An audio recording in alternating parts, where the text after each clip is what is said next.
Well, good morning, ladies and gentlemen. The big day has arrived finally. After a year of waiting, the Silverrudder 2025 is about to kick off. I'm Philip Kosten. Next to me is Johan Søgaard Hoff. Yeah, it's really good to be here, Philip. It's great to have you here. Were you able to sleep last night? I actually sleep very well, but I don't sleep very long, but I do sleep.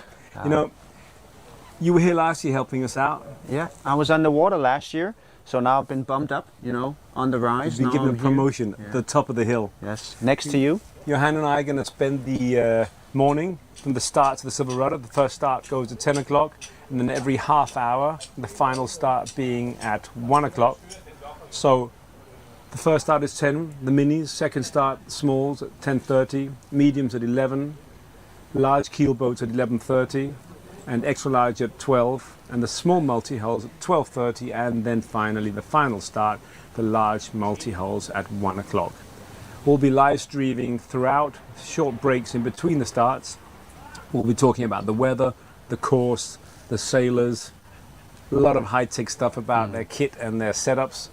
Look forward to a really, really cool day here at Christiansminde Hotel on the bank overlooking the water at Svendborg Sound.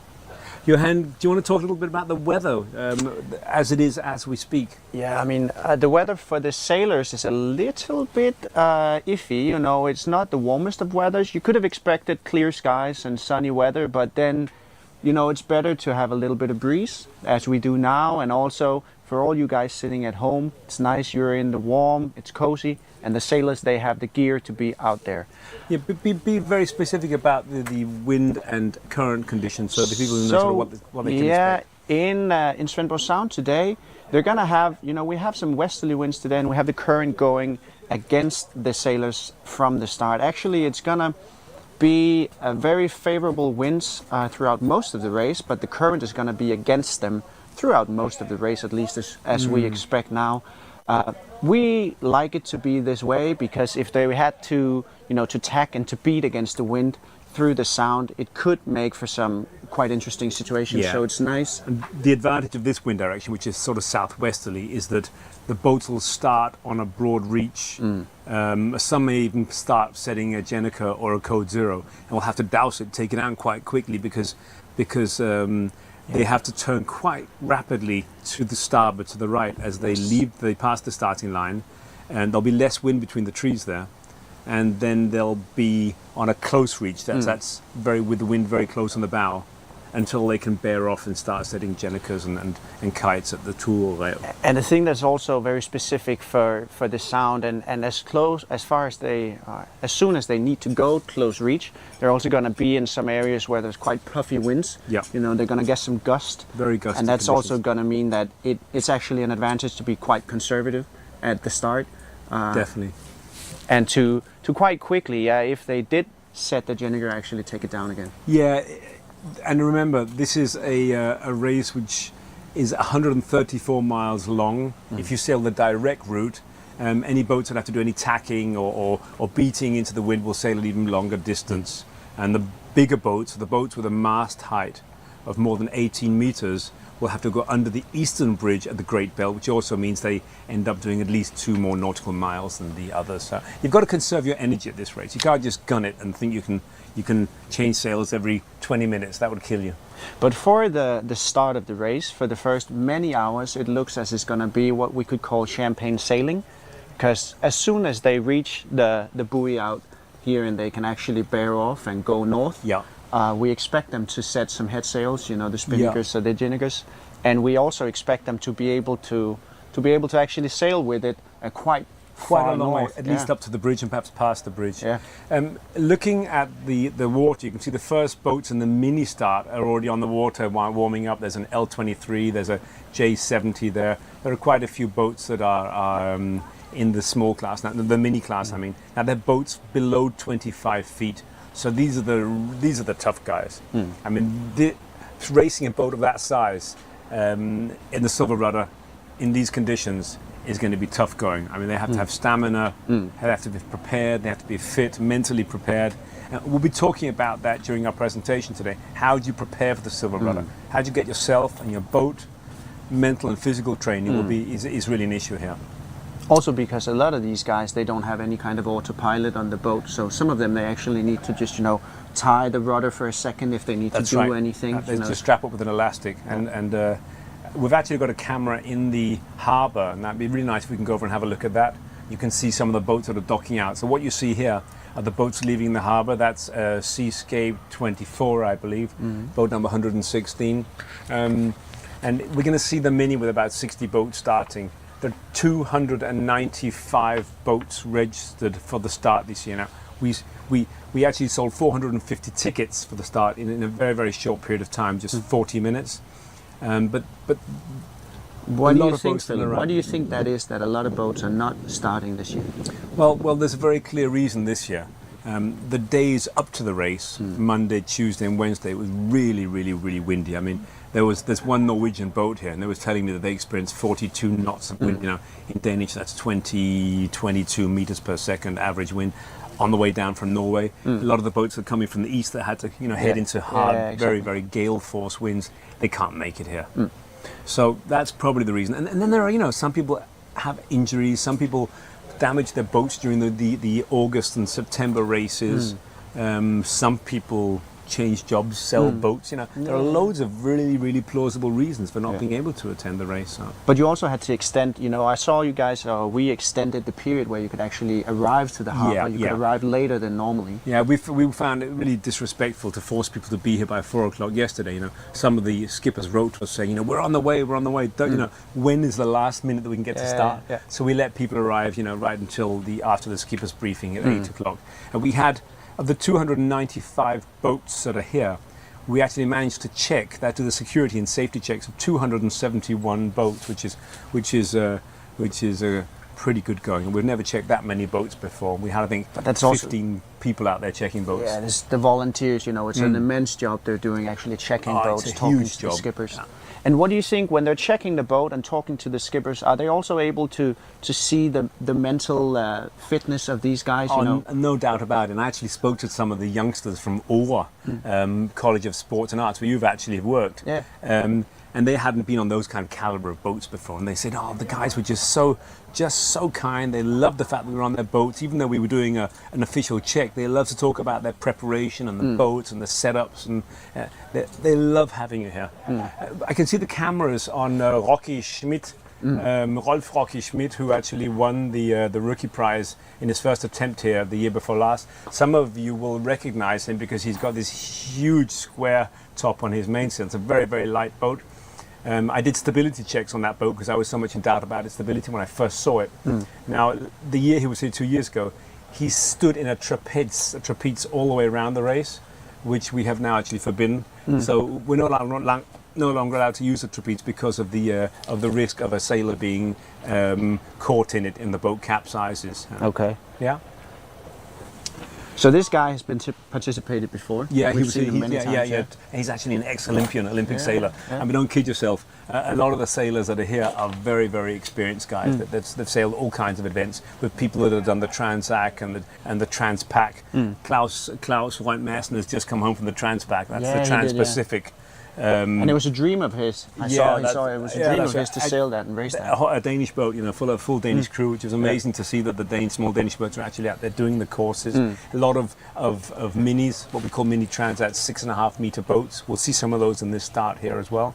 So, all in all, we've got a really, really, really exciting day lined up for you. As you can see, chatting away about the boats already, but really I'd hope to talk a lot more about the preparation and the course. I really like to see the course so we can see exactly where the boats will be going. For those of you that aren't familiar with where Svendborg is and where Fyn is, we've flashed up this map of Europe to give you an idea where we are. And you see that Fyn is really the center of Europe in this picture, and we feel the same way, don't we? A very egotistical perspective. Yeah, it's all about perception. So. This is the island we'll be sailing around, and on the next picture we'll show in just a second, you can see what the island looks like. Now, the course that's being laid out by the little pink boat has a series of waypoints, and the boat starts there where it says start at number 1 and proceeds southeast, and then on a northeasterly course and below the Great Bell Bridge. Now, on that first course, it's very much like you said. I think champagne sailing, west southwesterly winds. It's going to be really nice. It's going to be really, really, really, really fast sailing. And once they pass the bridge, they'll come onto a slightly closer reach where they probably won't be able to use their large A2 Gennicas. They'll probably be using like code zeros or stuff. I think something like that. And that's the thing that's also special about the Silverrudder, all the gear that the guys are bringing. Yes. They're really bringing out the big guns for this one. But so they're going to have champagne sailing all the way up to the point number 4 around Fyns Hoved. Yeah, yeah. And then they're going to actually have to maybe beat a little bit. I think they're going to be beating tacking against the wind and that's quite a long haul. It's going to be a long haul, but they might be lucky that the wind is going a little bit south. Yeah, if they're not too fast. That's the thing. If they're too fast, they can end up beating all the way. The boats are a bit slower. We'll actually find perfect conditions. Like you said, the wind is coming round, turning left to become a southerly wind, and again they'll be able to continue with a close reach instead of having to beat. Yeah. Talk about the currents that we can expect around the course. So, as we said before, around the start, around point number 1, we're going to have the current against us. So it's coming from north, going south, and then going from east to west through the Svendborg Sound. Around the Great Belt Bridge, we're going to expect quite heavy current going south. So the guys, they're going to have the wind in their favor, but they're definitely going to have the current against them. Of course, around the bridge, it can be very strong currents. I mean, up to 1 or 2 knots they're going to expect through the pillars of the bridge. But once they clear it and they head north, going up towards Ramsø, it's going to be, still champagne sailing. The same we're going to see around Middelfart, point number 6, is also a very tricky part of this route because they're going to have to tack or to beat against the wind through the little belt. Yes. And it seems, or it looks as if they're also going to have the current going against them. So that's really going to be a place on the course where this race can be won if you have that under control. No, very definitely. And the most difficult parts of this course are the Little Belt and Svendborg Sound. You're going to have counter currents. So the people that have used Henrik B. Jørgensen and Jan Hansen's race guide for a few months, and it really is really good and comprehensive, and it gets better year for year. They will benefit by placing themselves within the counter currents, so they get the current going with them instead of being stuck out there in 2 knots of current on the nose. So if they concentrate and use the guide carefully. They probably won't be sitting using the guide whilst they're sailing at 3 o'clock in the morning, but if they've prepared themselves, then they can definitely benefit from that guide. And that's also a big point in that guide, the preparation, being ready for the race. These guys, they're about to set off on going around Fyn alone. You've tried it, I've tried it. Talk a little bit about what is going through their minds right now. Yeah, well, one thing is getting to the starting line. Actually, one probably has to rewind a bit. The initial and probably the most difficult test is securing a ticket. Now, the tickets are sold within 40 minutes, 450 tickets, but that's just sort of the first hurdle. The second hurdle is getting yourself and your boat mentally and physically ready. The physical training that's required of the sailors shouldn't be underestimated. A lot of people, when completing their first Silverrudder, they say, well, it was much harder than I ever imagined. It might only be 134 miles, but it's just full of all kinds of challenging factors such as current and wind and a lot of traffic, a lot of boats, bridges, fog. It is a real challenge. And also the fact of staying sharp during the night. If they're going to be tacking around the northern part of Fyn, it's going to be dark. It's going to be during the night, And you've got 200 other boats tacking in the same place as you. So staying mentally sharp at that time of the race. Very definitely. I always say that if there's a lot of wind, then North Funen is, in my opinion, the hardest part of the race. It's not the belt because I'm local. It's the north of Funen where you have to stay sharp and keep an eye on the traffic around you and the waves and the current. Now, you said, how do we prepare? I mean, one thing is preparing mentally and securing a ticket, but you also have to prepare your boat. And anybody who is in the harbour the last couple of days will have seen all the sailors doing what I call fiddling with ropes, fiddling with knots, optimizing, tying knots, putting low friction rings everywhere that they can, Dyneema strings being placed everywhere, stowing their sails appropriately, making sure they've got their food supplies ready at hand so they don't have to leave the cockpit. There's a lot of preparation of the boat itself. And anybody who visited the harbour in the last couple of days will have seen that the boats are really kitted out for this. And also just getting the boat here, as we said, it was quite tricky conditions getting your boat. Just getting it to the start line is also tricky, and a lot of these guys sailed here alone as well. Most of them did, and it's a good training. It's good warming up for the race. You know, actually mentally preparing and physically preparing, and seeing what can I actually do. A lot of people have sailed 400 or 500 miles to get here, and still discover that this is the most difficult 134 miles they've ever sailed in their life. Exactly. So what do we have out here right now? What do we see if you look here out on the water at the moment? Well, this is isn't it an Itsy-bitsy type of boat, isn't it? What I call it, Itsy-bitsy. It's a fast 717. Yeah. And if we pan a little bit to the left there, Benjamin, you can see Patrick Heinrich in his Isse 850, which is an actually gorgeous boat. Patrick's a very, very good sailor. He's always right there at the front of the pack. And he also did the Vegvisier. A lot of these guys actually did the Vegvisier in preparation for this day. Him and Jan Hansen in his Alolas 30 fought it out for a day and a half. And so actually I met Patrick a week ago in the Leo. He did the Vegvisier, and then he sailed around here for a couple of weeks. I met him in Fåborg with three or four other Silverrudder boats last weekend. So they're on the circuit there. You know, they're checking out Foon, they're checking out the course. Exactly, getting ready. Which tells you something about the preparation. It does, doesn't it? That they really, it starts, a year ago, get the ticket, but also just up to this day, they're getting ready. I've heard of so many skippers that actually come to Funen with their family on their boats and spend the summer literally going around Funen once or twice. And their wives say, why are we doing this? I'm getting ready. I'm getting ready for the Silverrudder. And each stage, which has its special challenges. Now, there's about 15 minutes to the start. You'll notice that when the start signal is sent, we'll start with a preparation signal 6 minutes before, which tells the boats to get ready for the 5-minute signal. You have a 5-minute, a 4-minute, a 1 minute, and then the start will sound. Now, we'll have a drone in the air filming the starting line, so you'll actually be able to see out there if there are any boats that have passed the starting line too early. Boats that have passed the starting line too early will be penalised, of course. I can see there's a boat out there with a junk. Perhaps we could put the film on the rib boat. There's a Chinese junk rig boat out there. I'll show you a picture of that in just a second. There you go. It's coming here. Yeah, that tells you something about the types of boats that participate in the Silverrudder now. I say this every year. This race is just like Burt Reynolds' film, the Cannonball race. Do you remember that? Where you drive across the US. Now look at this. We've got this boat. We've got an incredible. What about the Proa Henrik Richter? The Proa, Henrik built his own boat, inspired by having been on the Maldives, where they built this really, really cool catamaran. So you did a video about this boat, and when he's tacking, he's actually changing the sail direction. He has to move the mast. He said it took 1 minute or so, 50 seconds to do it. And the boat stops altogether. And he moves the mast from one end of the boat to the other.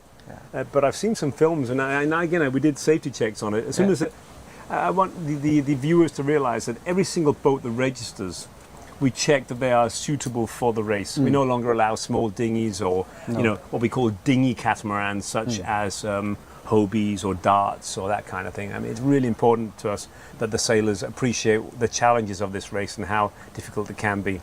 But that's also because it's a big responsibility, setting off a race, 250 sailors going alone around. Yeah, it really is. We want to make sure that nobody is jeopardized. It is just a race. It's a fun race, and everybody should be out there enjoying themselves. We don't want people to have accidents or be surprised when they come from a lake in Switzerland or in Austria that they're suddenly out there in 1.5 to 2 meter waves north of Funen. It's really important at to us. Yeah, that's right. Yeah. So roughly 11 minutes to the start. It's going to be a downwind start, Philip. You've tried that as well. Is that going to be difficult for them? No. Well, it's always difficult because there are a lot of boats out there. But the advantages of having a downwind start is that they don't have to worry as much about the positioning of their competitors around them. They'll have the wind on the beam or abaft of the beam, and they'll be able to gun it. Obviously, there'll be a bit of a rush to get to windward. The boat that's furthest to windward, that's closest to the direction of the wind, will have the advantage of getting the wind first, where the boats to leeward will be covered a bit. But to be honest, we also want the boats to try to fight for the windward mark, because the leeward mark, we know that it's very, very, the leeward mark in here. It's very shallow waters on this side, so you know it's very much on the other side. I'm going to leave you here for just a second, okay? Yep. And I'm going to go and have a chat with Troels Lykke, who's kind enough to come here today and help us out by finding, he'll be doing live streaming of the waterfront. So I'll just go and talk to him for a second. If you can just take over for a second. Thank you. Yes, that's very good. So as we said, we have roughly 10 minutes till the start of the Silverrudder 2025. Vi er lige lidt på. Ja, Hvad var det, han kigger på? Han ikke kan finde live-linket selv, hverken nogen steder. Altså på hjemmesiden eller på Facebook eller nogen steder. Han vil jo gerne lægge det op. Ja, selvfølgelig.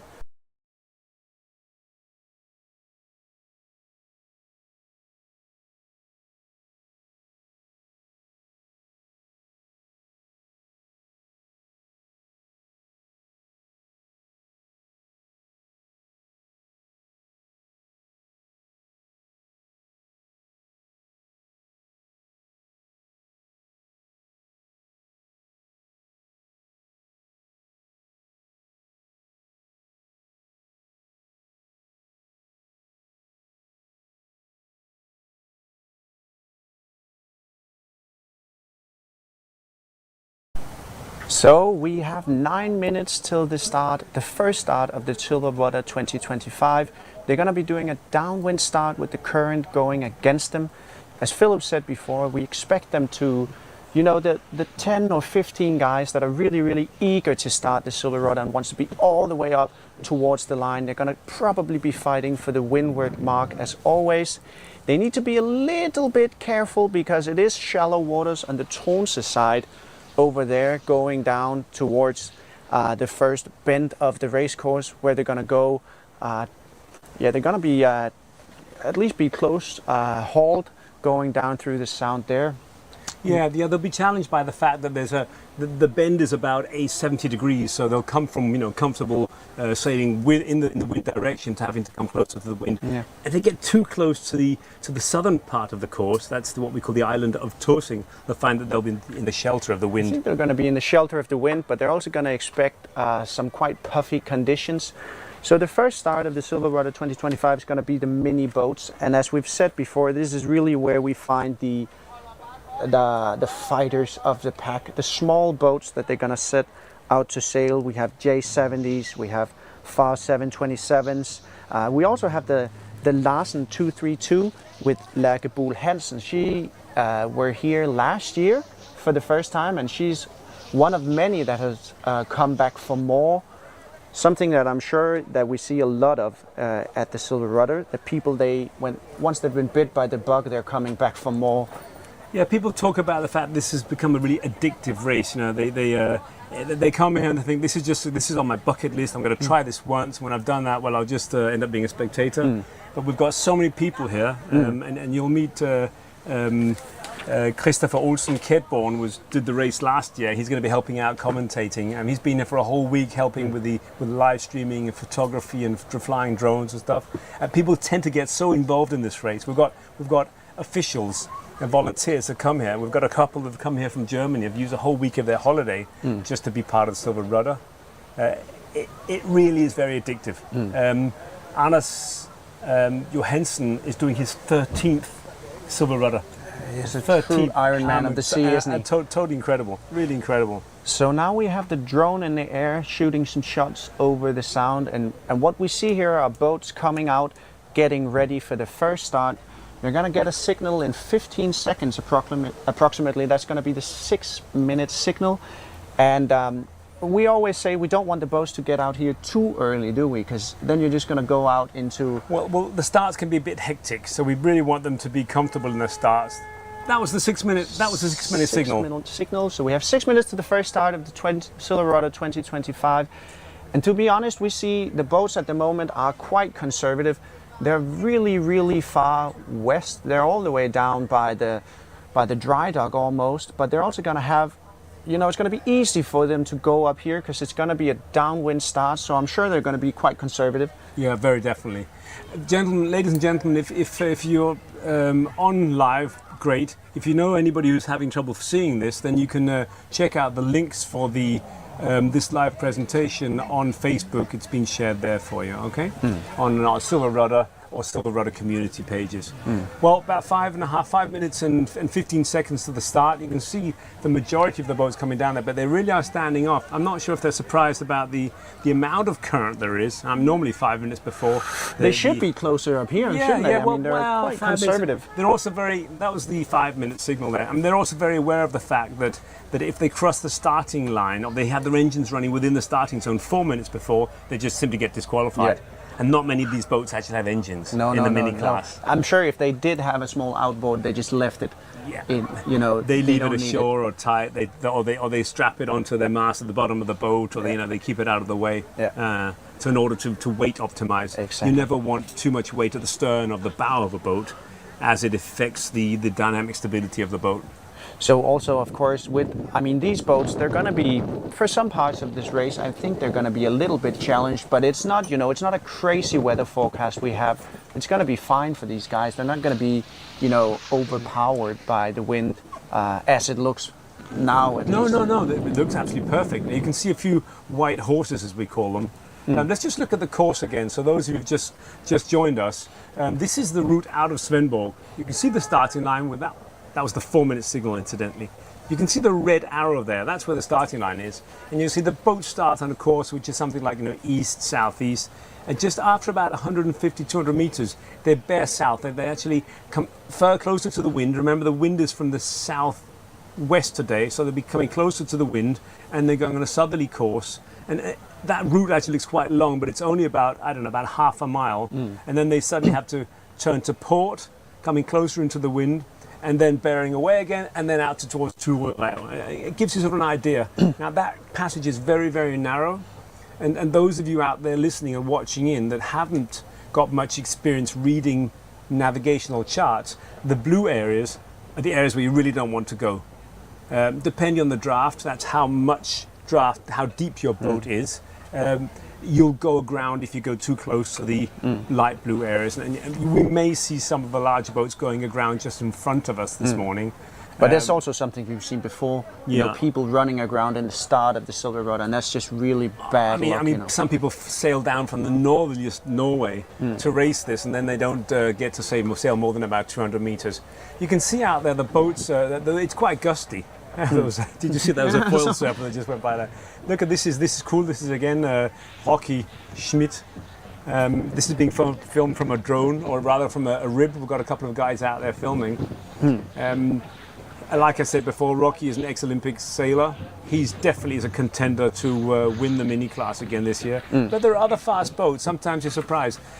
There's a Melgis 24 there just ahead of him. Again, that's a very, very fast boat. A lot of sail, a hell of a lot of sail area for one person to handle. It's a quite crazy boat to decide to race around Finland. Yeah, but actually, Matthias Fink, the German, has actually won twice in a Melgis 24. Yeah. He's upgraded to a JPK 1010 now. So it'd be interesting to see what he can do. Wild enough for him. Well, it was. I think he just wanted to see whether he could do good in another class as well. Yeah, do well with some of the. I'm not going to say the more professional, but the bigger, the second league or the first league boats. Yeah. So with 1 minute and 40 seconds to the start, we see that they are quite conservative. The yellow buoy in the middle of the screen is the starting line going over to the yellow buoy in the top of the screen by the bridge there. So we see the boats are quite conservative. Yeah. But again, it's also what happens if they do have an early start for them. Well, if they have an early start, they're penalised by at least 30 minutes, 30 minutes. Now, 30 minutes might not seem like the end of the world in a race. It's going to take them anywhere between 18 and 48 hours. But the mental effect of knowing that you're going to be penalised also is pretty tough going. The boat just in front of us here is the local search and rescue boat who are out there in case any accidents occur or any boats are grounded and can't refloat themselves without help. Now, hopefully we won't have too many of those, but I'm a little bit surprised that the boats are so far off the line, actually. 45 seconds to the start, and a lot of boats are not even sailing the right way. They're still going the wrong way. That's very surprising. Yeah, Do you think our watch is on? And I'm wondering if they're synchronized their watches. I mean, we did this at the skipper's briefing yesterday. I was thinking they'd be much, much closer to the line by now, especially some of the very, very experienced guys. But I think that they are a little bit, I think the current going against Yes. them is a little bit puzzling today. I think perhaps they've underestimated the amount of current. I'm guessing there's about 1.5 knots of current against them. Seems like that, yeah. And those of you out there who aren't sailors, that's about just less than 3 kilometers an hour against it, which isn't very much, but it's the equivalent of running into the wind in quite a strong winds. So the first start is going in 3, 2, 1, 10 o'clock. That was the start of the first Silverrudder Minis. And I'm really, really surprised. Look at that seascape over there. You know, the Benatar first over there. I think it's the 24. Hasn't even got, okay, they just unrolled its head sail. And then somebody setting a code 0 there. Yeah, in it that, looks that way. In the Victron of the 1096 there, Yeah. mini class, that's a boat which is very specifically built for. If you just follow the boats to the left there, Benjamin, fantastic. That boat there with the huge square top is built for downwind sailing. Yeah. For just this, it's built for going across the Atlantic. But it's interesting to see what's going to happen when he has to, to go close haul. When you have to douse it again, take it gonna down. take it down, yeah. I wonder whether he realizes he's going to be going quite close to the wind. He's going quite close. And if you go further to the right, Benjamin, you can see. There you go. That's good. Perfect. You can see there's a boat there that's bolted a massive, great big bowsprit onto the boat. Because there aren't actually any rules for this race. No, and that's also what makes this race special, isn't it? That there's no handicap. It's the first one to cross the line, so people they're coming out with all they got. That's the one they look. I mean, they literally you can set any sails you want, regardless of size, and regardless of whether they've been measured with the boat on the measurement rules. They can just put any sails up they like. But this is a very, very stress-free start for the officials. Very. There's no question. There's no question of having boats having early starts at all. No problem at all. I see people fiddling a little bit with some head sails. Yes. There's a Mini there as well, with a black and red sail. Yeah. And then the Melgis 24 is also getting a fine start. But really the Mini Transat there, or whatever it was called. Yeah, notice that he's already set his head sail. Yeah, he's going. He set his jib as well as his code 0. So when he furls, that means rolls in his code 0. He'll still have his head sail set. Already, yeah. He's got his jib set already. And the Melgis 24 is starting to come closer to the wind. He's sailed a little bit longer distance than necessary, really. Yeah, and also it's a little bit tricky when the current is going against you, to be sailing that way, because he's getting pushed quite a lot, very definitely. So you want to try and head as directly into the current as at all possible. There's a boat out there having difficulty with his red Jenica there. He's trying to set it on the other side. There you go, there next to the house there. Yeah. So It's a very peaceful start. It was a very peaceful Very start. quiet indeed. I expected something a lot more hectic, which is good for the larger boats that'll be starting. And that's the benefit of starting with this wind direction. Yeah. Do you remember the years where you had 80 boats starting on the starting line, tacking into the wind? Tacking against the wind with the current going against them or whatever. Yeah. Really and it's become quite of a joke in the Silverrudder that people always ask, are we going one way or the other way around Funen, and you're always chucking a little bit. Well, I always pretend that we're not going to go this way, and I mean, years back we used to have the option of going either direction when we started in what we call the round harbour. Started in town, but it was difficult with the ferries and the bridges and so many groundings and so many collisions of people bumping into bridges and stuff that we ended up having to take this option. Yeah.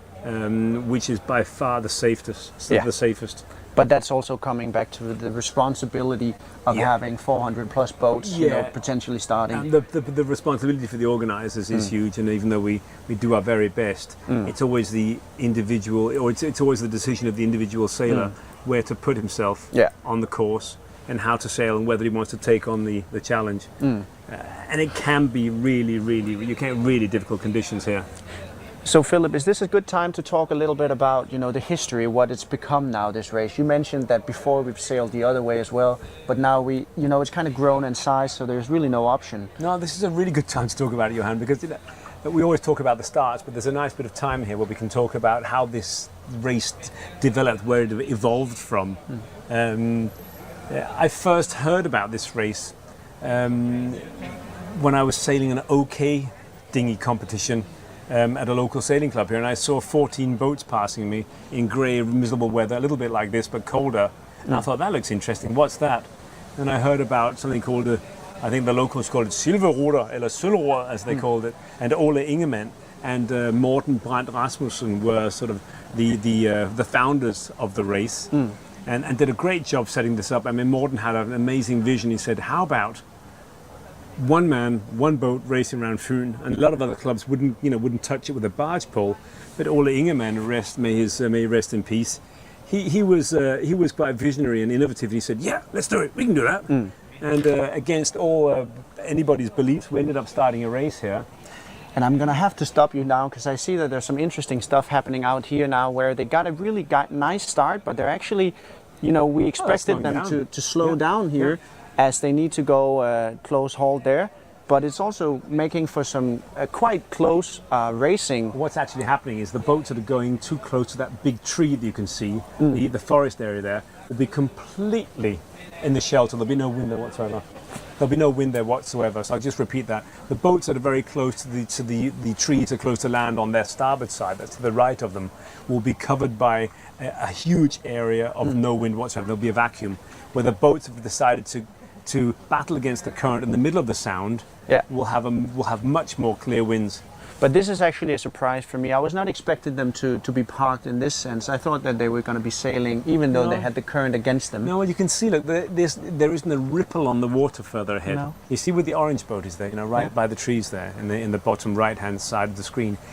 There's literally no wind whatsoever there. So it makes sense to fight it out with the current, and you'll see very soon that they'll all be taking their Genicas down and almost beating, going very, very close hold, because they're stuck in the middle of the sound.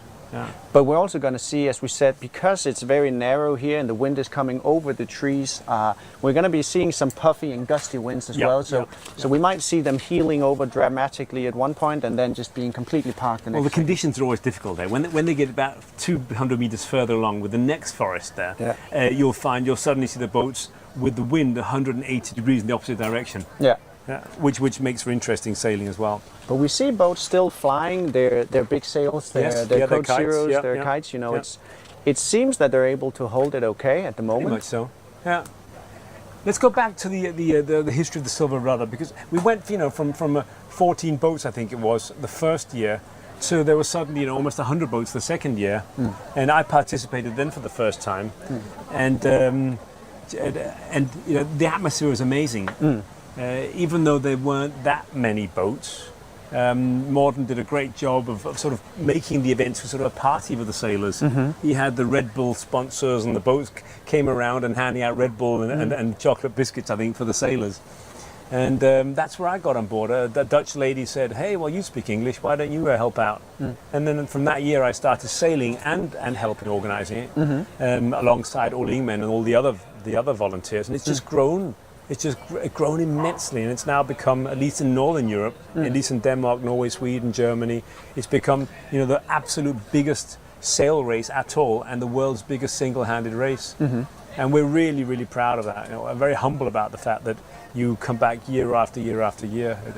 It's incredible. What an achievement. But it's also quite interesting, because if you talk to guys or that are not sailors, and you tell them, oh, the Silverrudders, it's a race and you single-hand sail around Fyn, and they'll be like, well, you're mental, you're mad. Why are you doing this? Yeah, that's right. But why do you do it? Why do you think people do it?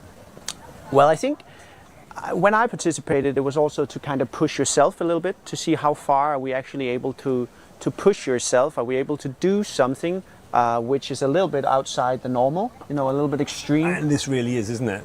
It really, really is. But I think it's also, the beautiful thing is that you're alone on your boat, but you feel very connected, don't you? When you're on the northern part of Fyn in the nighttime. Completely. You see all the lanterns, Well, it starts in the harbour, really, doesn't it, Johan? I mean, a lot of people come here a week before and they get to know each other. Yeah. There's the whole community sense. Yeah. There are boats, I know that the night before last there were 13 people sitting on an IF, an international folkboat, Marieholm, drinking wine and enjoying themselves in the incredible atmosphere. Yeah. Now, that community just don't find in fully crewed boats because No. everybody, just hangs out with their have their own crewmates in crew, their own don't boat. they? Yeah, and they've known each other for years, and Yeah. it's a lot of fun. But this forces people to be part of a really cool setup. Yeah, it does, doesn't it? It's worth mentioning that in front of us, ladies and gentlemen, there are about 150, maybe 200 spectators on the waterfront here to see the event, here to watch the boats or see the boat starting. And that wasn't the case a few years ago either. No, Now, it it's wasn't. developed. It's just moved from step to step. But you also see, I had my father-in-law. I took him down to Svendborg Harbor last night, and I said, "Well, you need to see this. This Yes, is yes. quite Seeing an is believing. extreme spectacle, isn't it?" Yeah, and yeah. and for a guy that's been sailing and racing boats since like '85, Yeah. and been part of when Fyn Sure, and when- Sjælland yes. was massive, he said he got a little taste of Did he? how For, it and was. for those of you listening in from abroad, we've had a race called Fyn and Sjælland, and they still exist. But there used to be 1,000 boats there back in the mid '80s. 1,000 boats. You'd have classes with 50 or 100 of one type of boat. It was an absolutely amazing achievement, and those days are over.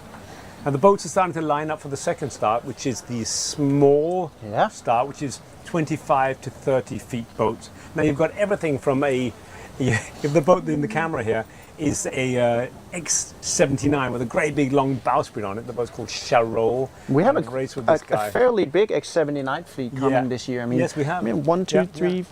And he's definitely a contender. He's a very, very good sailor. 1 meter 90, 120 kilo pure muscle. He's got a good chance. So Alan, he was also, a couple of years back, Elstrøm and Eksjak was sponsoring a Spinnaker. That's right. Yes. And he was fighting for the Spinnaker, and he was actually in the lead All the way around. all the way around, until the sneaky little local guy, he came in on the last tack. Mads Gold came on literally the last tack and took over Yeah. and won the Spinnaker, but it hasn't been back since. No. And a lot of the other boats are here. There's an Alban Express called Explorer here. I can't see it on the water just now, but also a contender that Henrik Larsen racing that. And there's a Sapphire there. There are a lot of really, really fast boats. I'm quite surprised to see that a lot of the boats come out with a reef in their mainsail. And Yeah. I can imagine that they're probably a bit surprised that there isn't more wind. They No, were I mean- probably thinking that it's going to be really gusty. Yeah, because if you look, I mean, we still have the minis. They're not really clear. No, I no, mean, I lot of- thought they would be no, further lot along. of current. Yeah, there is a there's- lot of There's current. probably They're about a battling. knot and a half of current, 1.5 knots of current, which means if the boats are only doing 5 knots, it's almost 30% of their speed, which is being. And you're actually able to see it in the boat we have in the shot right now, which Yeah. is, crossing the current. You see he's getting pushed, The way he's going sideways. Yeah, yes. he's going yes, sideways yeah. in the water. Yeah. But, it's going to be, this Sapphire, he's going to be a little bit sad about the reef in the mainsail, don't you think, when he's coming down here? Oh, definitely. He'll be surprised. And the fact that he's going sideways now, he's got enough time. He's got plenty of time to shake out his reef. He's got another 18 minutes to the next start. So it's quite interesting with the 79s because we have a lot of the 79s in this start. What else do we have? A lot of boats of the same size. Well, in this start, we're going to have a lot of the Beneteau First 27. the SE. Seascape 27 as well. Yeah. Well, they insist on being called Beneteau First. Oh, I know that was sorry, their history. sorry. No. They hit me every single race. They are made by Beneteau and built by Beneteau on the first series. Yeah. But you're right, Seascape and that great team of guys. They were the original founders of the designs and stuff. So it's worth talking about them because in fact they're racing the Eurosaf single-handed championship. So the person that wins the Seascape 27, Beneteau First Seascape 27 race, is actually the official Eurosaf. That's a European Sailing Federation. Yeah. And that's cool. That's a hell of an achievement. So they're going to be the champion. They are officially the European champion. Yeah, that is an achievement. And there are a lot of really, really, really good sailors doing the European Championship. Yeah. So that's going to be a class along with the X79, which are actually very well represented in this I mean, the start. X79 is a fast boat, but it just doesn't have the same downwind capabilities as the first 27. There's also the thing we saw. Alan, he fitted a bowsprit to Yeah. 17. It was not made with a bowsprit, So he's probably not gonna, he's gonna use a Jenica instead of the Spinnaker. He's got a huge Jenica. Yeah. I mean, a Jenica that actually, it's huge. I mean, if it's the same one that you had with him last year, I'm guessing that it's about 110 square meters, and it dips in the water if the boat just heels over a little bit. So he's definitely going to be pushing it. But he's strong and he's fast, and he's a very, very experienced sailor. He just sailed the Vig this year last week or the week before last and did very, very well. He's definitely a contender. So if we're talking about contenders, are boats actually able to win the race? Which other contenders do you think we have? I mean, this is the small start, and it's definitely one of the hardest starts. I mean, you've got people like Jan Hansen in his Aliolus 30, which is incidentally has been sold to a gentleman in Tasmania. So this is absolutely Jan's last race in that boat. He won the Vegas here 2 weeks ago. And you've got Patrick Heinrich in the 850. You've got Matthias Fink in his JPK. We have the dealer ODs as well. You've got the one designed Kasper Wedersø. You've got Max Gurgel, who's involved in designing the XR41. I mean, they're really, really good sailors. And I'm sorry if I haven't mentioned Orioles Piana. I mean, there are a lot of really, really good sailors in this race. And I'd say that this is, in my opinion, the toughest of the races because the boats aren't that big, but they're hard work. They're really powered up. They're racing machines. These are the Formula One boats of this race. Yeah, as soon as the boats get a bit bigger, then you've sort of got a little bit more creature comfort. I'm not saying that they can sit and chill out, but they definitely have a lot of work ahead of them. You at no point you just sit and relax in a Dealer 30 OD or in a Beneteau First 27. No, you're going to be working all the way around. All the way around, yeah. So we also expect a little bit more of an aggressive start maybe than we saw with the mini boats. I'm not sure with this wind direction, Johanna. I'd be sorry to say yes. I would say normally yes, but a lot of these very, very good sailors are very experienced Silverrudderans, as I started calling them, which is a combination of Silverrudder and veterans, Silverrudderans. And these very experienced Silverrudderans have also tried grounding or colliding or ending up in protest situations on the starting line. They know they've got 134 miles. And 134 miles of racing, if you can just go 0.01 knots faster than the other boat, you achieve a lot more than making a risky start. Yeah. But I think you'll have more boats right up on the starting line. I do think so, yes. I would be very surprised if you had such a conservative start. But the wonderful thing about the small class is we have the Formula One boats, but we also have some young guys. We have some guys racing, borrowed boats or small boats. You've got a Compass 28 with Johan Bug Nielsen, a young lad, whose brother, incidentally, is filming today. Photographers here, and his dad's on the protest committee. So a real family setup. Should be very careful to get in a struggle with him, I would say. Right. I mean, I'm saying that I still reckon that the Dealer OD race within the race, you've got 6 of those. You've got Bjarne Lorentzen, an excellent sailor, Kasper Wedersø, also an excellent sailor, Max Gurgel, Oliver Dinser, Rolf Beckmann. They're all Hajo Hensel. They're all potential winners of this race. But like you say, then you've got a Grinde or two. Grinde, an old conservative double-ended round-bowed boat from the mid-70s. And we also have the Multihull, don't we? The EF. Of course, yes, they're in this race as well. You've got lovely Anna and lovely Freya, who are racing together, not together, but in each of their own Multihulls. It's quite special, isn't it, that we have one race that actually accommodates all of this. The Formula Ones are racing alongside of the veterans or the old. Yeah, well, the classic boats. I'd like to give Lutz Spanhoff, my good friend that has taken part in Silverrudder forever and ever, who unfortunately has fallen ill and is in recovery. I want to send you a huge, great big embrazo, as they say in Spanish, which means a cuddle, and a big man hug to you, Lutz. Lutz sails an Avance 36 here, year after year. And he says, Philip, I can never win the Silverrudder. Why don't you set up a classic race within the race? Boats that are, let's say, 40 years old plus, or from a certain design class. Perhaps they can, have a race within the race. So, Philip, it appears we have a small grounding. I think he's getting off. He is free again. Oh, that's good. We don't want groundings. No like groundings, please. People have just come too far. Just do a grounding in the start. So Lutz, everybody here wishes you a really, really fast recovery. We all love you very much. You're a huge contribution to the Silverrudder family. Come back soon, yeah? Looking back on the course out there, you can see the small boat starting up. You can see there's a first 27 with black sails on the opposite side, just passing the bow of the X79. Yeah, that's the Beneteau first 27, isn't it? That's right. Seascape 27. Exactly. Yeah. And do you recognize the red boat there, the one we just had? No, we'll check it out. Let's go and have a look. It's very difficult for him to see. To look at it. Display his number. Was it 104? It's 104, isn't it? 104. Onyx 850, it's Uwe Syrung. Yes, and I do know who he is. Uwe is also a very definitely contender. He's also a good sailor in a very, very fast boat. He could also be right up there at the top. It's an Onyx 850, and the boat is called Onyx. Now, I think it's important to mention, it's a lot about the boat, yes, but we have people racing old boats that are outstanding sailors.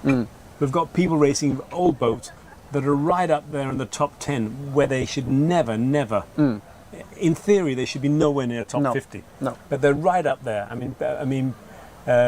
You see Albin Expresses with Søren Juhl on board, and you see Thomas Nielsen racing an X99. He's actually upgraded to a beautiful super fast 400, so he's gone to the large keelboat class. You know, right up in the top 5 boats. It just physically, it isn't possible. No. So you might turn up in a really, really spanking new racing boat, but it's just as much about the man. But that's also what's quite special about sailing, isn't it? Because if it was, football or handball or some other sports, you would be smoked when you reach 25 or 30. Oh, totally. But in sailing, you can peak quite late. And that's nice for you, isn't it? You still have a few good years back in you. You're able to peak a little bit late, maybe. Yeah, and a 57-year-old fart that can still race. Thank you. But I know I'm getting the support of my friends out there who are just as old as I am and also racing just as fast. Yeah, that's very nice. But there's another guy we need to talk about in this start as well, and that's Franco, guy from Italy. Yes, let's talk about Franco. I interviewed Franco yesterday. He's an amazing guy. He's part of a racing setup. They have 3 guys, they have 3 boats, and they basically take them all over the world to participate in amazing races. You know, they do a circuit. This year they had a circuit of 3 certain races they wanted to do. Franco and I have been communicating together the last 3 months, and he asked me whether his boat was suitable. And he, in fact, with a mate, bought a really high-tech inflatable boat. They put on an airplane and flew it to Bolivia and raced a race at 4,000 meters altitude. I mean, completely crazy stuff. And then they go and do a race on a lake. They said they wanted to do the highest lake and the lowest lake in the world. So they did these kind of races. I'm not talking about an inflatable nothing boat, a really hardcore carbon fiber mast and stuff. They had to get a boat they could put on a plane. Now Franco's driven up here all the way from Trieste in the Mediterranean to participate in this. But that also speaks a little bit about the mental state of the people, signing up for the Silverrudder. He was lovely. He said, Philip, nobody in Italy knows about the Silverrudder. And I said, well, you can change that, Franco. So he's here just as much as an ambassador to spread the word. And that's a very good point, that nobody knows where we even are in the world. If you just joined us now, we are doing the Silverrudder. We're sailing around Fyn. We have a beautiful map that we can pull up for you guys where you can see where the course is actually taking place. We're going to sail around Fyn. We're going to start in the Svendborg Sound, heading east out the Sound, and then we're going to go north under the Great Belt Bridge. And they're going to be having really nice sailing going north there. We expect them to be tacking, to be beating against the wind on the northern side of Fyn during the nighttime. But we also expect the wind to turn a little bit south, and that's going to be in favor of the competitors. The little belt around Middelfart, the point number 6 and 7, is going to be an interesting part of this race. So if you're at the office right now, but you're dreaming about the excitement, we recommend you going there tomorrow morning maybe to go have a look. And we have drones in the air as well. We have everything. All over the place. I think that might be Henrik Jørgensen from Xbox. We have everything. Unfortunately couldn't participate in his beautiful XR41, but thanks for being here and supporting us anyway. And thanks to XYachts for your support as well, despite the fact that you weren't able to be here today. You're right. This is going to be a really challenging race for all the participants. Regardless of what kind of boat you're in, it's going to be hardcore. It's going to be tough going. It's going to be tough. And these boats are still of a size where you're not going to be able to let go of the rudder to go do stuff. You know, you're going to be sitting there all night and in the morning as well. We have approximately 7 minutes to the next start. Boats are lining up really, really nice. We have a Beneteau first, the Seascape 27 in the shot at the moment. Yeah. We also have the first Dela 30 that's OD. Peter Edman, who is a very experienced sailor. Anybody who's raced anything in Sweden, whether it's an H boat or an Albin Express or a first 27, will have met Peter. He won the very first Eurosaf 27 Championship, Single Line Championship here 4 years ago. Okay. This is the 4th time we're staging this. And Peter is and his brother are no youngsters. Peter is older than I am, and he's a tough cookie. That's not a boat for an old age pensioner. He's a tough cookie. He must be quite tough. Yeah, don't underestimate how much experience means at this race. Experience and perseverance and patience. So that's the 6-minute mark for the next start. So we are starting the starting procedure now. We're also going to be seeing them coming inside the box at the moment. That's right, the starting box, which is cordoned off by the 2 yellow boys in the starting line and 2 orange boys a little bit further up the course. Now, remember, that's the starting zone where you're not allowed to use your engine for any reason whatsoever. So you'll see these boats here come into the starting zone, checking out the current, checking out the wind, where it's favourable to start, and then making a decision upon where to start. And you see in this beautiful drone shot we have at the moment that yellow is really the new black, isn't it? You know. Well, because of the junk boat, the it's junk quite boat easy to spot him, isn't it? He's very easy to spot, yeah. Otherwise, and actually, there's something to be said about the colour of sails, because black and grey carbon sails are the thing, but the fact there are so many white sails out there tells you something about the diversity of the types of boats that are sailing. Yeah. Yeah. And we're going to have an interesting guest. We are indeed. I'm going to get him right now. Søren Andersen from Quantum Sails, CPH Sails in Copenhagen is going to be joining you, where you're going to talk about Quantum's participation in the race, nerd about sails and talk about sails. I look forward to that, and I'll be back with him in just a few minutes with 5 minutes to go to the start of the second start, which is for the small boats between 25 and 30 feet. All right, very nice.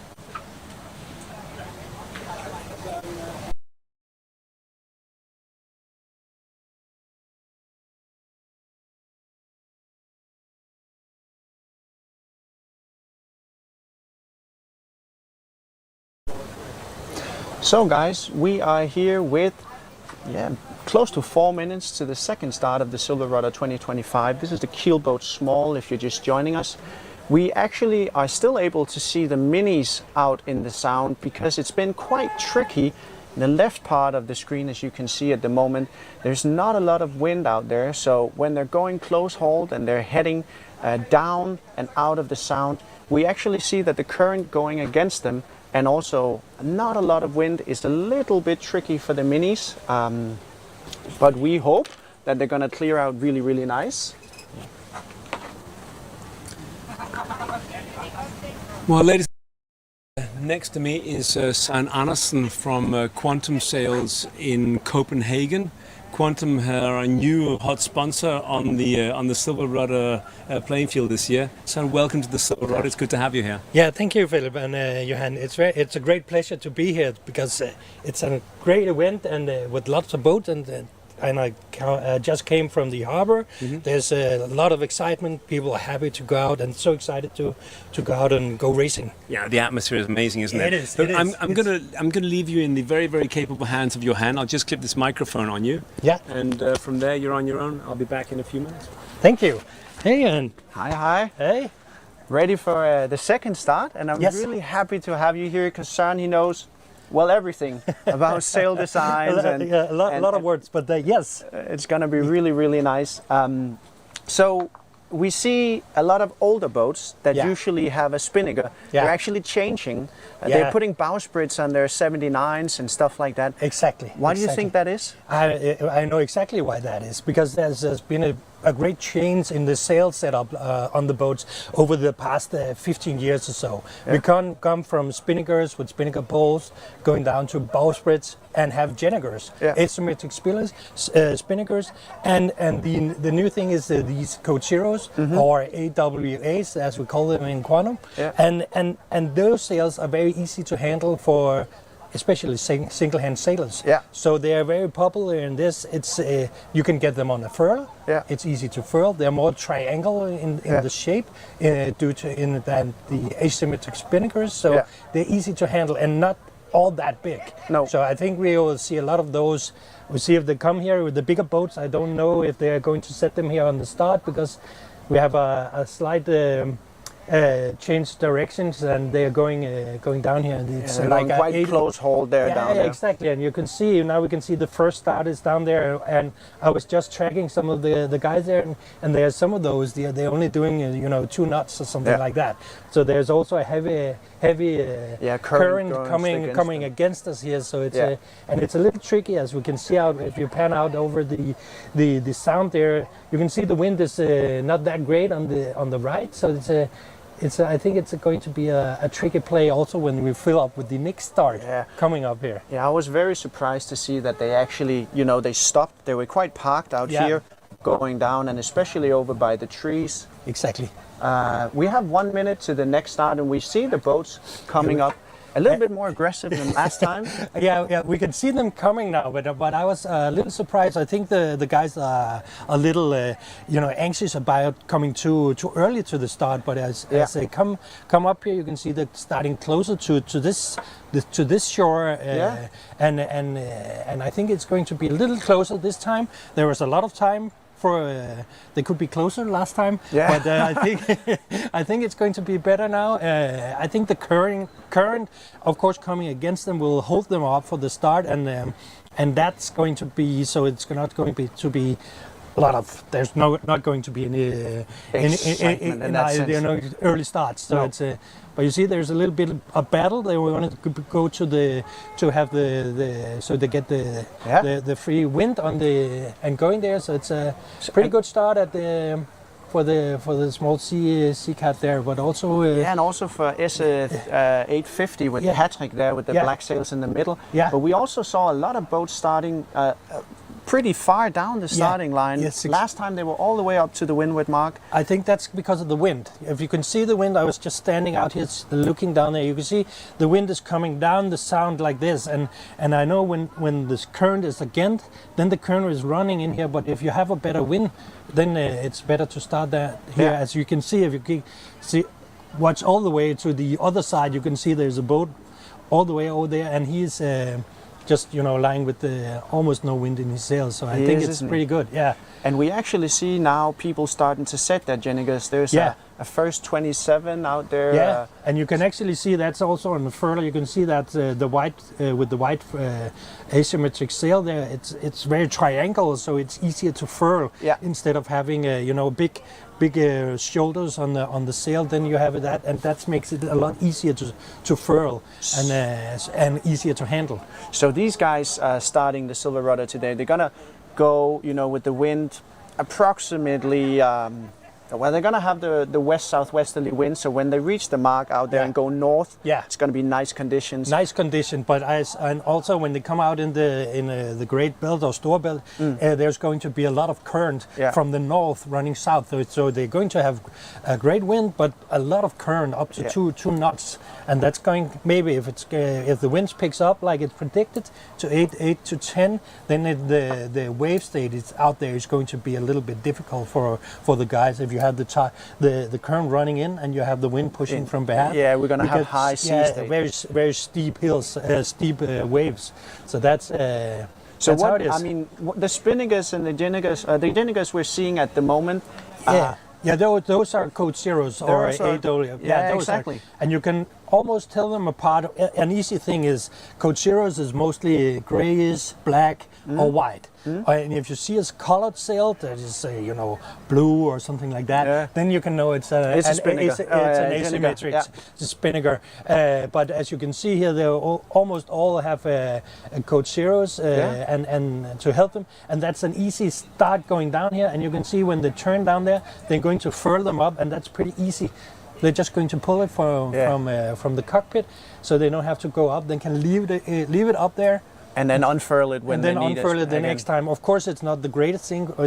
It will be breaking the wind if they're going with a jib. But if they are not going full on tacking down there, then it's going. Then they can leave it up. So but the code zero will not be. At some point we want the spinnaker, we want the Jenniger, because we want to be able to catch the wind. Yeah, sort of like the code zero is mainly based going down to around the 90 degrees, something like that. After that, depending on the size, the shape of your Code Zero, then you're going to have to change to an asymmetric or a normal spinnaker, depending on what you have on your boat. But I think most of the guys will go for a Jenniger also because it's easier to and you'll be able handle. to furl it as well. You can furl that also as well. There's some of them, if they're very full, they can have some problems with the furling, but most guys just furl it and are happy with that, so it's pretty good. We saw in the last start, the Keelboat Mini, that there was a Melgus 24, and you have quite a lot of experience with that. That has a massive Jenniger. Yes. Would you be, you have to be mad to try to sail that? It's pretty good. Normally I sail these Melgus 24s, and actually I'm going to the World Cup. We're going to tomorrow, leave Denmark and go to Trieste for the World Cup. For the World Cups. And these spinnakers is 62 square meters, so I think he's going to have his hands full when when it's coming down. And also another thing about the Melgus 24, I spotted it in the harbor. It is not totally normal setup. It has a self-tacking jib, and I've never seen that on a Melgus 24. It's a very strict one design class. So doing that is because you want to race it in the Silverrudder. Yeah, you don't want to take part in the World Championship or other he's things. not going to do any one design racing because the boat is so specially set up for a one-hand, single-handed guy, so he can do it very easy, and I think he's going to have his hands full. I don't know his setup. He could have a Code Zero also. He could put on the bowsprit, so that would be easier for him to do, because it's otherwise if it's windy, it's going to have his hand. He's going to have hands full. Also because it's quite fast when you get up the Jenniger in a day like that. You could easily do 10, 12 knots. So but also because it's quite deep, the Jenniger for the Melgus. So going up towards the northern part of Fyn, it might be actually going a little bit close to the wind for him. Exactly. Yeah, and that would be hard with a normal Melgus 24 spinnaker, because it's very full, as you talked about, because normally it's we have these up-down tracks that we do when we're racing, and that's then you need a full spinnaker also. But we have two. We have a set one from Quantum and V4, so that's the other one. So we have a runner and a reacher, as it's called for. So we can do a little bit of reaching, but it's not great. It's not like a Code Zero or something like that. So you would recommend him going with the reacher? Yeah, he could send me an email. He could get a quote on that. No worries. And really, these guys, I mean, it must, for you as a sailmaker, all of these guys are just, they are caring so much about their boats. They're really spending time and energy and money in optimizing. Did you have any chats with anybody at the harbor? What are their thoughts? Their thoughts is, first of all, I must say they're very excited to be here and to get out. They're just tweaking bits and things and turning this and pulling sails out, and they're very, very excited to get starting. And yes, of course, there's a lot of measurement on talks about what kind of sails should I need for an event like this, because you don't know the wind. No. You don't know what you're starting in these conditions. We don't know the wind when it's going to be, as you said, on the north of Fyn in the middle of the night. How is it going to be? Is it going to be reaching? Is it going to be close hauled? And how is my boat best set up with that? And as you can see, most of the boats are actually carrying a jib. And then just they don't do big generous as we did in the old days. No. And then because also there we can use the Code Zero. The Code Zeros can be made as almost as a tacking sail. Also, you could do that in light winds. So you don't need the big Genoa because it's so flat. It's not very deep, so you can actually. So actually, you can see some of the boats carrying two Code Zeros. They have a jib, all right jib, and then they carry two Code Zeros, and that's one that's made for the first one is the one made to close haul. Almost a tacking jib. Almost a tacking. Big sail to be carried in light wind. So. And then when you're going to reach a little bit more, let out the sheets, then you can use a bigger Code Zero that will carry you a little from down to the 90 degrees, and or even if there's more wind further down, so you can have this easy sail to use, because some of the guys also use them as hard winds sails. Yeah. And when you have the wind from behind, you can use that because it's easy to manage. Yeah. And that's one of the things that's very. So you can actually use the code 0 going against the wind, but also if it's very windy and you want to be conservative, you can also sail downwind with it. Yes, exactly. If you have the two kinds of code 0s, then you can do that, because the ones that you use to go close to the wind is of course smaller, and the one you use to go with 90 degrees or something like that is a bigger. It has a bigger LP measurement. But I'm quite actually surprised that he's still able to fly, isn't he? Yeah, but I think that's a jib. Oh, it's the jib now. Yeah, you can see that. If you look at the picture, you can see there's battens in it, and you can see he's just picking up a gust. Yeah. And you can also see he's letting out as the boat goes in from behind. He's not that close to the he's not wind. that close, No. So it's just nice sailing there. And this, this area of Funen and the sound in between, it's very gusty, as we talked about a lot. Exactly. It's quite difficult. You can actually see it when you look down, and also on the water. It looks on the right. It looks very, very calm. Yeah. But you have the big wood on your right, and when the wind comes down over this, if there's a small clearing or something like that, it comes very hard out and very sudden. Yeah. So if you can look down, if you're standing and looking down, then you can see some of the boats is just heeling over, when some of the other boats are just standing right up. Yeah, we actually see it really nicely in this photo. Yeah, exactly. Right here. You can see in the middle there they have a gust, and they are just heeling a lot, and where the other boats is just standing right up there. Almost no wind, very close to the right hand. But so this is a tricky part of the start right here, also with the current going against them. Exactly. But as soon as they're going to be able to let out the sails and go north. When they come down here, the distance is a couple of nautical miles, and when you come down here and then can tack to the right, to the left, and then again unfurl their code 0s, and then they have a beat all the way to Langeland, and that's going to be a fast beat that way, and then they're going to tack again. And then they're going that way. So I think the start is very tricky here, and also the next couple of hours will be very important for the race. Yeah. To decide it, and also in Storebælt with a lot of current against. Yeah, especially we saw around the bridge that there's going to be a lot of current going against them. Yeah. And they might also experience, that the wind will drop a little bit between the pillars and in that area. Exactly. The bridge is doing some. Yeah, it's doing some turbulence, and that's also always exciting. Even if you're coming as a cruising guy, it's always exciting to get how to get past that bridge. And actually, the wind can be a different from the south of the bridge to the north of the bridge. Yeah. So that's there's another small gift for the sailors lying out there. To pay attention to. Yeah, exactly. So that's going to be very, very exciting to see how they're going to turn that out.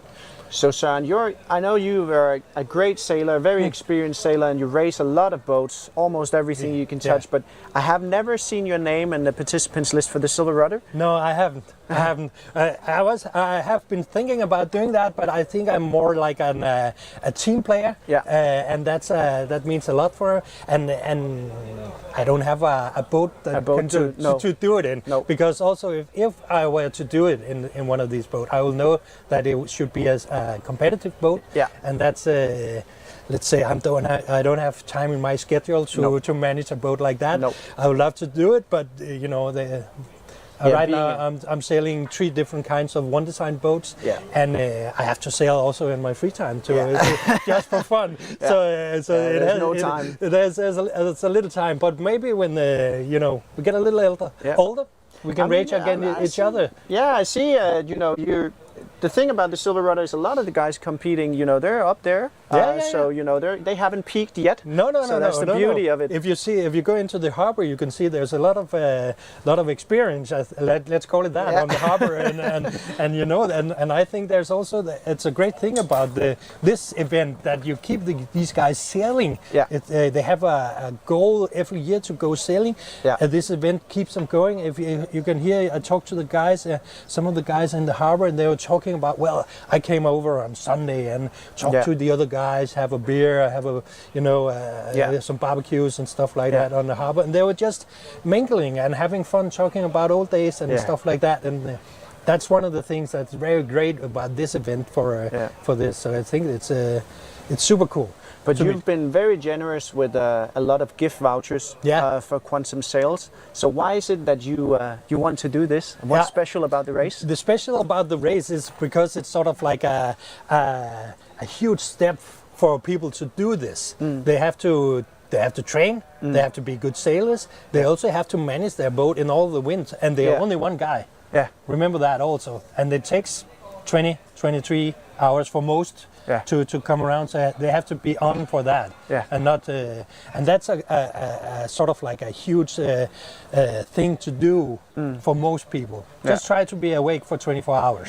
Do that. And then if you put out, then you have to sail in the middle of the night also, and get some food. You don't have time to go down and make some nice warm food unless you are on a freeze-dried a big nice boat. Yeah, exactly. So that I think it's a good thing for the sailing community. They can compete in this. They have things to talk about. They can bring it down to their home club and say, well, I did that. They're flying the Silverrudder flag there and say, well, I'm a finisher. I've done that. Walk in with their t-shirt. Like, oh, look at me, I did that. And that gets a lot of sort of like talks, and that's why we in Quantum just think this is a great event. And also we have Sven from who's the German Quantum guy. He's competing out here in a Confertina 32.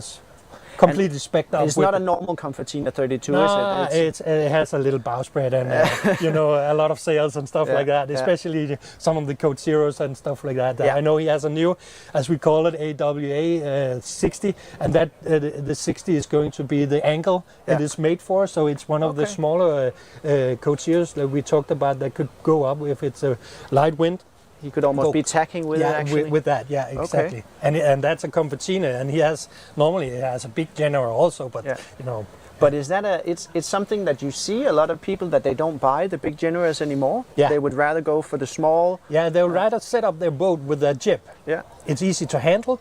It's easy to tack with. And if you're going to sail a longer tack on one bow, then it's easier to pull up your Code Zero, unfurl that, instead of now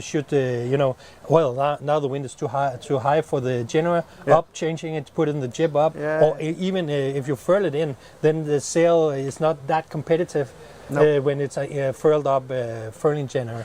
So you have a better sail in the jib.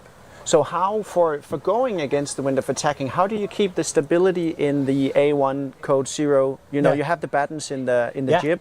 So how do you keep the stability in the sail? There's a lot of different sailcloth, and if you get me started there, we could talk until tomorrow. But there's different cuts doing this. Normally, there's a radial cut where the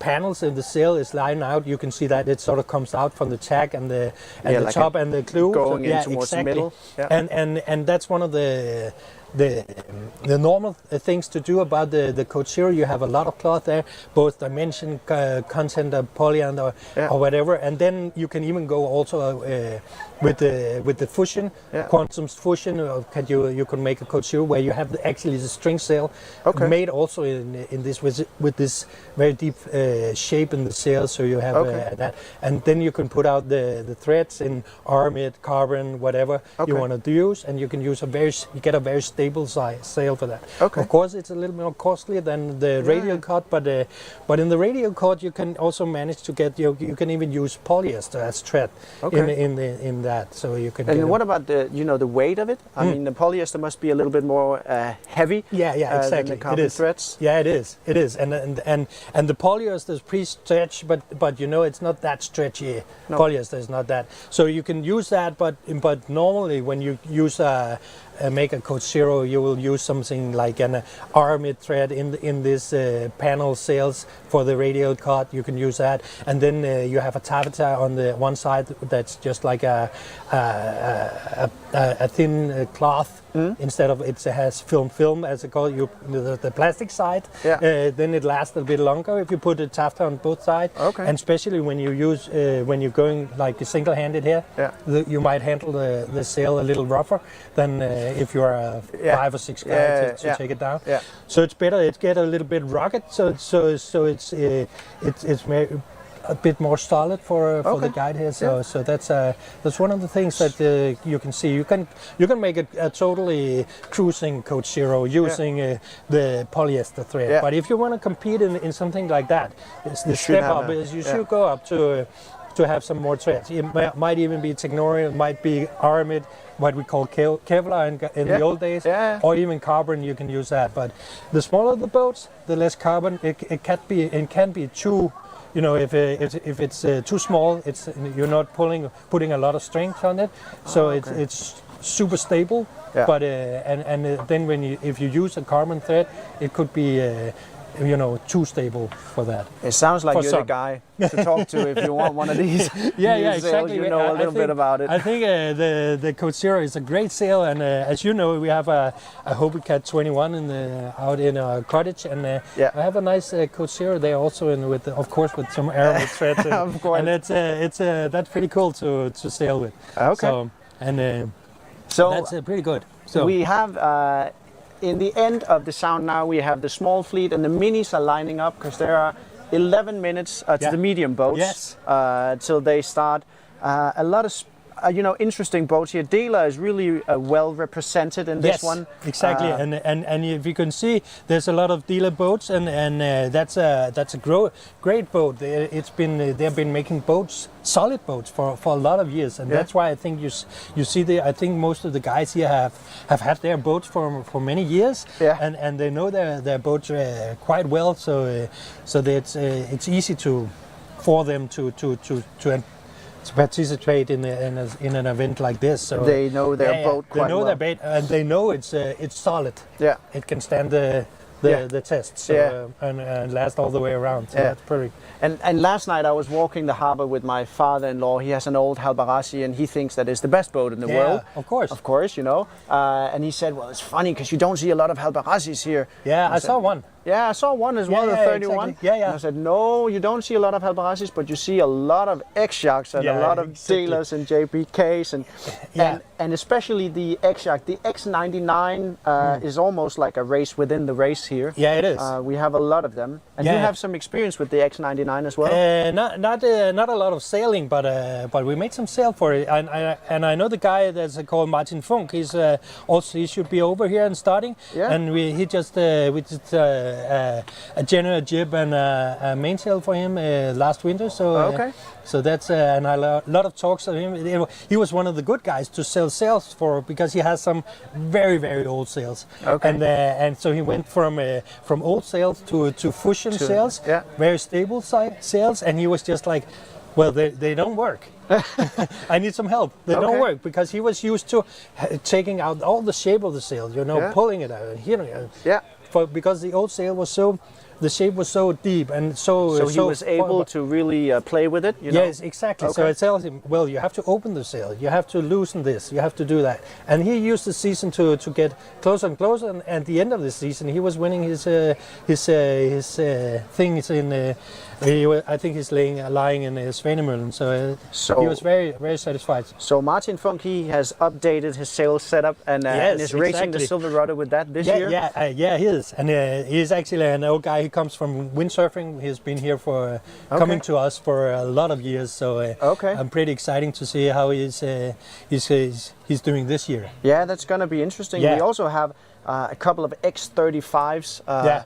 Joining us. That's a pretty crazy boat to sail. It is because it has a big, the big wheel in the middle of the cockpit, so they have a hard time to getting past that. So, but that's an interesting boat also to do that. Yeah. And also I think should be a Max Fun 35. Yeah. We have Sven Møller, Sven Møller, and that's actually a boat I raced on for a couple of years in the past. So I know he has a great setup. With a new jib from it was only a 1.5 year old. He has the two Code Zero setup. Okay. So he has a big Code Zero and a small Code Zero. As we talked about. Yeah, exactly. And then he has two Jenniger asymmetrics, one for heavy. That's blue. You can have a look at that if you see it on there. And then the light one, who's silver gray. Okay.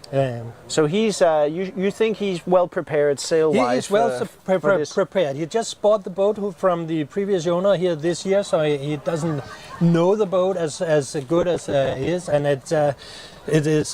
He's got, as we talked about before, he's got his hands full. The asymmetric is 130 square meters. Yeah. So that's a big thing to take down. And the mediums are also, the boats are getting of a size now where the sails are gonna be a lot of work to work with. And as you just heard before, there was a guy coming in. He was jibing only with his main. You could hear it like.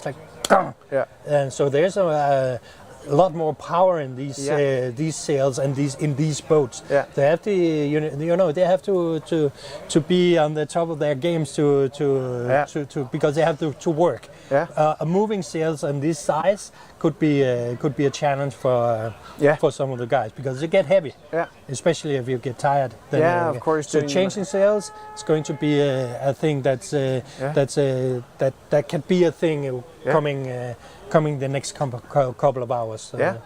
Of course, you're fresh in the start, but and then you're going to get tired. Then you're going to get tired, and then it's going to be heavy work, especially if it's going if the wind is going to go up and down. Yeah. You have to change sails. You have to do it. Then it's going to be tiresome work. Yeah. So we have 5 minutes and 30 seconds to the medium start of the Silverrudder 2025.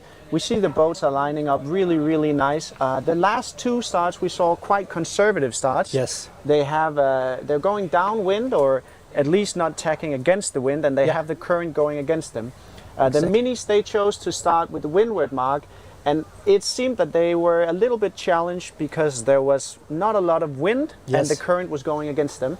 So the small boats, they were further down here, and I expect we're going to see the same in the medium class. They probably saw what's happening, and we can just see how the triangle out of the tent here, and then we can actually see, if you look on the water, Johan, you can see there's actually coming some white caps out there, and I think the wind is there's going to be coming down up a little bit. Picking up even further. So it's going to be very interesting is to see if it fills up all across the sound, so they can use the whole line of the sail, also the starting line, and also because it's it's pretty long. Yeah. It's a long line. It's a long start, depending on that. So, stepping out of the tent, having a look, they are down there, as we can see in the tent. We cannot see them there, but they are there. Yeah, so, they're there. They're getting ready. They're getting ready, and do you think there's any difference in mentally preparing for this race?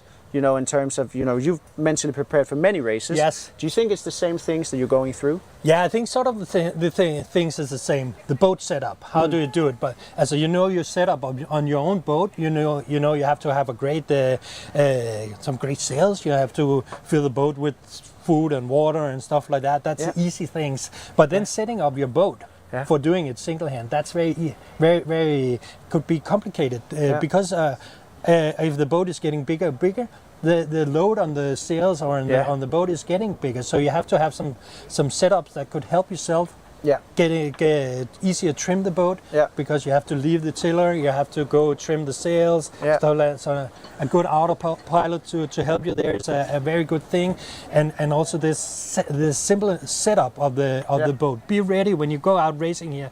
You can see most of the guys have a sail on the rail. They have a Code Zero. They have an asymmetric already set up, so they are ready when they start. So I think I think when you're going out single hand, it's more like a process for your mind. Also say, we're going to do that. I'm going to.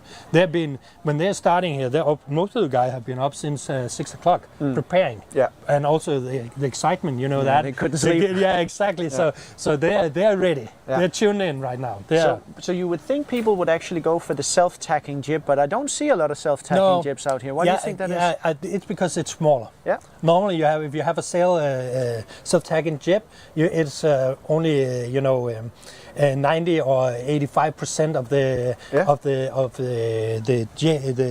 J measurement, and then you could have on lots of these boats you could have instead you could have a jib that is 105 percent, and that will give you a bigger jib. Yeah. And also the advantage is it's easier to trim. When you have a self-tagging jib, you have this the tack, it's rolling on the boat, and that's sort of like it hinders you from, if you're going a little bit, reaching a little bit instead of tagging, you could move the clue corner out a bit if you have a normal jib, and then the sail will perform better. So we see, it seems to me that in later years we've seen that people actually start using an in-hauler as well on the jib to get it even further in. Yes. So that's a new trend, you would say? That's a new trend. Well? Also coming up with the new kind of way to design sails. Yeah. You want in quantum sails we will like to design the sails. If you have the sail shape, we'll like to push the sail shape forward, and then have the sail very open with a lot of twist in it. With a lot of twist in it. Yeah, so we can do that, and when you do that, then you can pull the clue in. Yeah. Because the sail, if you do that on a normal jib, you just have your old jib and do that, then you will close the sail very. So you need to have the twist in the jib to be able to use the in-hauler. Exactly. Yeah, okay. So the more twist, the better. And the new sail designs is going that way. It's going to be more and more open sails because the sail cloth is so stable now. You can use that, so you can you can design the sails more open with more twist in. So it's it's an exciting way that the sail design has evolved over the last 10 years. So it's and also if you see, I know you've seen also the J70s and stuff like that. Yeah. How they evolved with especially with the sail design on their jibs. They're very, very full, very open, very twisty. So especially because they can use these in-haulers. Yeah. Okay, very nice. We have 20 seconds till the medium start. Yes, and they're pulling up very nice. You can see they're coming there, so it's going to be full on in a minute. I don't think they're going to be that close to the line. No, we have 7 seconds, and they are quite conservative as well. But we talked about it before. You know, you don't want to risk anything at the start of 100. And you see there's actually the Halbarasi is just out there. You can see that in the middle of the single one. Yeah, exactly. So that's how it is. So it's there, and it's very nice. So another great start. Yeah, it's a very good start that we're having here, and the boats are doing quite well. And in terms of speed as well, we see that, I think you're right, that the wind has picked up just a little bit. Just a little bit. You see the boats on this side there, there's not a lot of wind coming down to them due to the fact that there's in this start, there's a lot of boats, big boats, so they're block each other. Yeah, they're going to use all the wind, so it's harder for the guys to on this side to have. So what if you were starting today? Would you go to the windward mark, have the free wind, but also risk it down here at the corner, or would you start further down the line? I will actually start like the guy in the front. Okay. He's out there. He's having a clear wind, and he's keeping his distance from the far side. So he's going to carry the wind with him all the way down, because we have a very nice view down the sound, and we can see just around the bend here the wind is very light on the right. Yeah. So I think the most of the guys would like to get to the corner, but not as close to the shore as they can do. So just stay in the middle. But stay in the middle to get stay the in the free middle. wind. Stay in the front. Yeah. But that's how it is. But we don't see any. We don't see the A1s here. We see a single one, maybe the blue one. Yeah, you see the blue. That's a flat furling asymmetrical, and he can use that. You can have different kind of sail setup, but in this start there's not a lot. I think it's mostly because when the boat gets a little bit bigger, as we talked about, it gets hard work. Heavy. Yeah. It's hard work, and if you're going to use it for 200-300 meters, then some guys will say, well, it's not worth it, but it's always worth it, because it could pull you 10 boat length, and then you have a greater wind when you turn the corner down here. So if you have the setup, and it's easy, and you can see there actually the guy with the blue. He's picking up speed. Yeah, he's going picking up speed, and you can see that they actually stop. I think the current is pretty strong there in the middle. Yeah. You can see they almost come to a standstill, middle, yeah. and he's coming up very fast. The one with the blue kite, and also the boat we talked about. Look at that. Yeah, he has at the free front. wind. He's and just turning the corner. He's trying to stay away from the sharp corner there to stay in the wind all the way down to the corner. But it's also the problem for the guy flying the blue sail, isn't it? Because he's gonna get blocked in a second when he's flying through. You see him racing. The other boats are standing still. Yeah. And he's actually sailing. You know, he's racing. Yeah, exactly. And you can see when he comes out up on the side of the other boats, you will see that he's going to come to a standstill. Of course, he comes up with it looks like he has doing 3 times as fast as the others, but he's just hoping that he could push through it. Yeah. Exactly. Exactly. And we'll see if there's just a little bit of wind, he can catch the wind, and he'll be there. Because as you can see, also they're almost at a straight line in 2 or 3 boat deep, and then it's just one push, and he will be through with it. That's pretty exciting. It's a good thing. Yeah, it's going quite well, but it is a very big fleet that we're starting. Yeah, it is. It's interesting to see because they're going to stop, aren't they? When they get out and the wind is dying, so they're all going to get sailing up from behind. Yes, exactly, and you can actually see what's happening here. There's some guys who's not letting the other pass on the leeward side because then they are going to catch the other guy's wind. Yeah. So they're going to push themselves even further into the shore where there's less wind. So they're actually going to put themselves in a worse situation. Yeah, exactly, to try to get in a better situation. But they have to look out and say, okay, can I stay here? Will this be a good spot for me? Yeah. In 200, 300 meters further down the line. Yeah, because we see in the drone shot at the moment the boats to the left. They look completely parked, to be honest. Exactly, don't they? you can see that they're pushing themselves in on the shore, and actually you can see you can see there's actually a boat out there, and it looks like is it coming back or is? Yeah, the boat far to the right in the screen right now. We see him here. That he's actually, he has somewhat free wind. At least he has some space between. He might be able to get moving.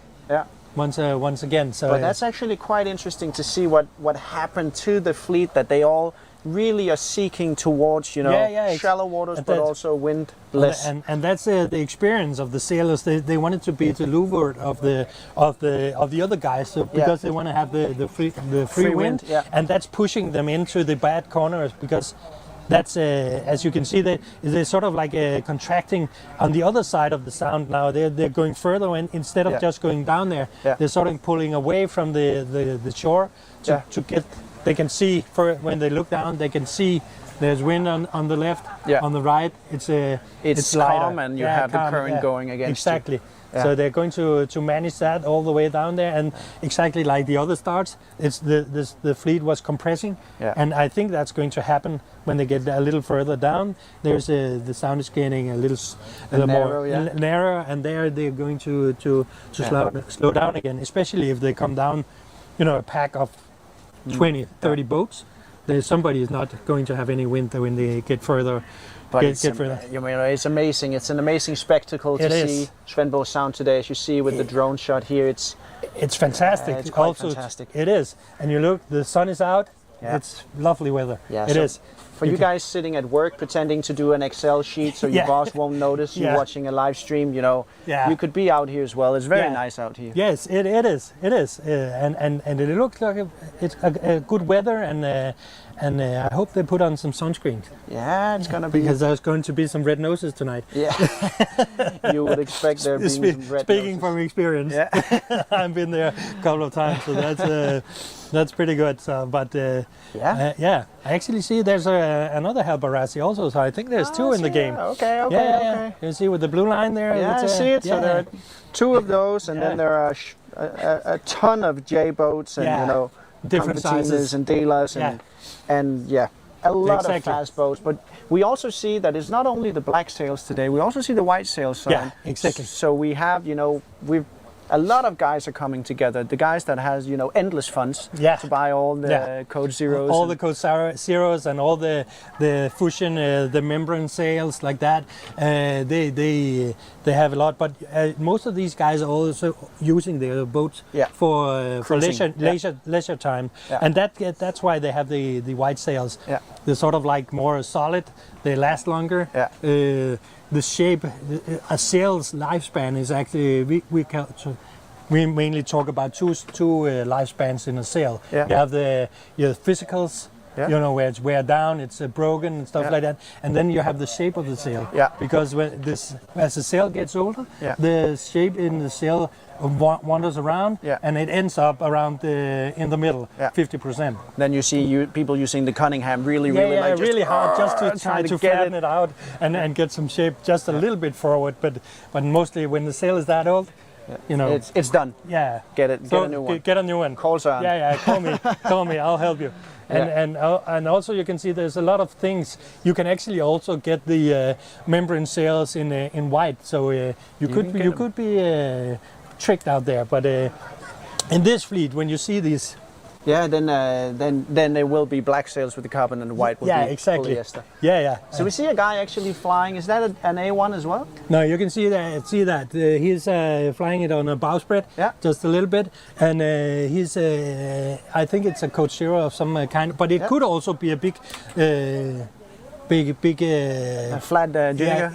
Exactly. But you can see it has a nice full, and you can see he's accelerating if you look at the boat speed. So it's I think it's a flat AWA 60 or something like that. So he could use that. You can see he's pretty close to the wind. He's not tacking, but he's pretty close. Exactly. So and he's still carrying speed through, and I mean it's critical here with the current going against and a very light breeze that you can actually carry the speed. Yeah, exactly. And you can actually see here, it's a very nice shot from the back, how open both of his sails is. You can see the top 2/3 down from the top. You can see the Code Zero is opening very nicely, and also the mainsail, he's trying to keep that as open as he can to get the power into the boat instead of just getting a lot of heel on the boat. So that's so he's actually converting it to boat speed instead of just heeling. Exactly. The boat over. So that's good. I think it's going to carry on. And but this trend we have with twisting the sails, twisting the jib and twisting the main, is that a new trend that we're twisting more than we did before? Yeah, we did before, but it's something that come up the last around 15 years or something like that. And that's based on the new sail design. People is all boat designs also, but also how people are trimming their sails when they use a lot of in-hauls, and that's very modern at the time. So then you have to have sails that are very twisted, or if you're using old sail, you have to trim them very open. But that's also the thing with using the in-hauler, because I feel that the school I was brought up in is that you can close haul to the boom is center line, but you actually see now people starting to move the boom across the center line. Yes, exactly. And that's something you can do also if you feel it in the boat and it's not heeling, but you open the sail also, so you can do that. And a lot of boats also could use using the kick, the boom bang to on when they're attacking. So sort of like should keep the boom where it's supposed to, but could keep the sheeting pretty loose, so you can get a lot of twist. So you use the vang to twist the sail, but you loosen the sheet a little bit to get more forward speed. Exactly. Okay. So that's one of the things that you can do for that. So, Søren, I think it's around time, is it, Philip? I look to you. Yeah, that'd be nice if you're done, Søren. If that's okay with you. I could talk about sailing all day. Well, I'd like you to stay here and talk about sailing all day. It's been a real pleasure to have you here. Yeah, no worries. We're going to take a quick break now before we move on to the next start. Hi, Freya. Hi. Welcome to Svendborg. Thank you. Really great to have you here. Freya, tell us a little about your boat, the boat you're going to be racing the Silverrudder in this year. So I'm going to participate in an EF boat, an international Fokker boat, in the class Small. This isn't sort of, categorized as a hardcore fast racing boat. And I'm not saying you have to have a hardcore fast racing boat to race the Silverrudder. But, what made you come here in this boat? What motivated you to come and sail the Silverrudder? Okay, firstly I was looking for a boat which is also safe in stronger winds, so I feel safe, and also for the light winds I got the Spinnaker, and I think for this year it's gonna be a good boat. Brilliant, Yes. great. Next to us is another IF. Yeah. Yeah, tell us about that relationship or that friendship. So that's a good friend of me, Anna, who motivated me to participate this year, because the last years I was always following the tracker of my two friends, Anna with the EF boat and Lasse with the Meta 24, 25. So yeah, I was really excited to race the same boat as Anna, so we get some concurrence. Great, that's going to be fun. The two compete against each other. Have you both about the same amount of sailing experience, or do you have sort of a favourite? Yeah, I think Anna has more experience with this kind of boats, but we've been sailing a lot this year, actually, the races together with Anna's boat, so yeah. Ah, great. So you're racing the same boat as well? Yeah, we do. Fantastic. Freya, I've heard that you're a sail maker. If you want to come and see really cool sails, this has probably got to be one of the places in the world where you get to see most boats with totally high-tech carbon sails and stuff. What's that like as a sail maker? That's really cool to see, because we got some of the smaller boats with all the sails, I would say, who are still good, but to see all these different boats and to get to talk to the people and take a look at this, it's amazing. Yeah, I mean, you should really take some time to go and check out some of the boats. Yeah, we did Honestly, already. Did you? I mean, go and knock on the hull and ask if you can go and visit them. People love to talk about their boats. Freya, I really, really hope that you succeed. Not everybody manages the first year. Yeah.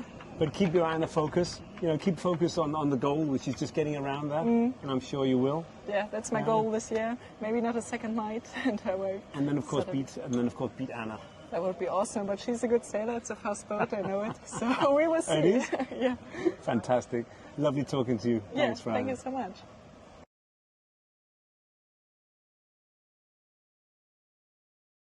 Katja, welcome to the Silverrudder again this year. Thank you. Katja, tell the viewers a little bit about what your role is here at the Silverrudder. Well, I'm a member of the jury, so in case that there is any protest, me and the two others in the jury will handle the protest according to the collision avoidance rules. Well, what kind of situations normally end up being grounds for protest during the Silverrudder? Can you give us a couple of examples? Well, mainly collisions, and then we look at Rule 12 in the rules, if it's from the same side or leeward or windward side, and overtaking. And there's also sometimes during the start that there's collisions on the starting line. Okay. So, I mean, what makes you necessarily qualified to be a jury or judge at the Silverrudder? I mean, there are a lot of really experienced sailors here, but how can you stand here and tell them whether they have or have not complied with the rules of the road? It's because I'm assistant professor at CMAC just behind us right now, and I teach the rules of the road, the collision avoidance rules at the Maritime Academy. So I'm the specialist in collision avoidance rules. And then I believe you also have a ship's captain's license, a master mariner. Yeah, a master mariner as well. And I've been a ship's captain and chief mate for many years. Yeah. Okay. All right. Katja, give the viewers just a really quick piece of advice of how they can avoid ending up in front of you at the protest committee office. Well, it's actually quite simple. Just follow the collision avoidance rules. There are a few very simple rules that they have to follow, and act in ample time and show clearly what their intentions are, and stay safe. Okay, great. In the last couple of years, there's been an increasing amount of attention from the vessel traffic services at the Great Belt. Yep. Perhaps you'd like to share a bit of your knowledge on that. Yep. Rule 10 about the traffic separation scheme is actually quite clear that if you are a sailing vessel, you have to just stay away from the traffic separation scheme. So how can the sailors see that they're actually in the traffic separation scheme? Well, of course they can see the buoys that are in the start and across and of course if they have a chart plotter, you can clearly see that the IMO adapted schemes are purple. Great, easy. And actually another thing is that this year, if you are using the Track app, you can actually see that we've put in red lines, what we call no-go areas, so the boats just keep well clear of the traffic separation scheme. So as long as you stay to the left, that's to the west of the traffic separation scheme, you're home free and safe. If you enter into the traffic separation scheme, you're very likely to be fined. And we hate to say this, year after year, but this year, the boss of the vessel traffic services that monitors the traffic, he's actually sailing here. But unfortunately, he's left one of his employees to keep an eye on us. So, daughter, look the other way. Thanks a lot for seeing us. I just have, when, of course, you're sailing according to the collision, the rules of the road, and that's Rule 12. But if you're overtaking, that's Rule 13. Remember that if you're being overtaken, you have to maintain your course and speed. And the vessel who's overtaking is not allowed to luff. You just have to keep clear and give way to the vessel is being overtaken. Yeah. So any alteration of course between the two boats will be illegal. So if you're being overtaken, you can't luff up the boat that's taking over. You have to just maintain course and speed and let him overtake you, which is pretty tough going for those of you who have raced according to the sail racing rules. But that's the way it is. Thanks a lot for coming and talking to us, Katja. Sure. Hope we don't see you in the protest committee. Me neither. Good. Thank you.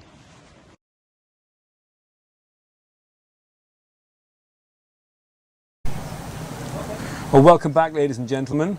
Thanks a lot to Søren Andersen from Quantum Sails, our generous sponsor and very, very knowledgeable sailor who has talked to Johan about the race ahead. I feel very, very well prepared for the coming races here. I'm ready.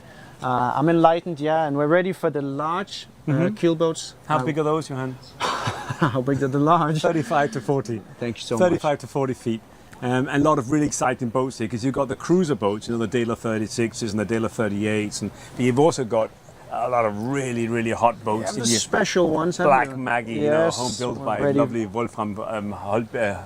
Yes. You've got a veteran. Sven Burker, you've got Thomas Nielsen in his brand new Superfast 400. Yeah. You've got some real contenders here. Yeah, and then we just talked about an old one, the Centerline 40 is here as well, isn't right. it? Yeah, yeah. It's an old one that's locally built, in fact. Yeah.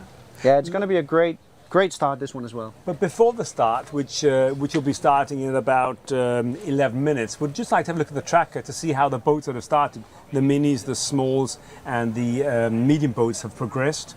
I don't know if it's possible to... This is the mini one we have right here. That's the mini class, and you can see that Kulmasten, that's Rocky Schmidt, is in the lead. That's clear. Is in the lead, is well in the lead, and he's a really fast sailor. I've mentioned him a couple of times today.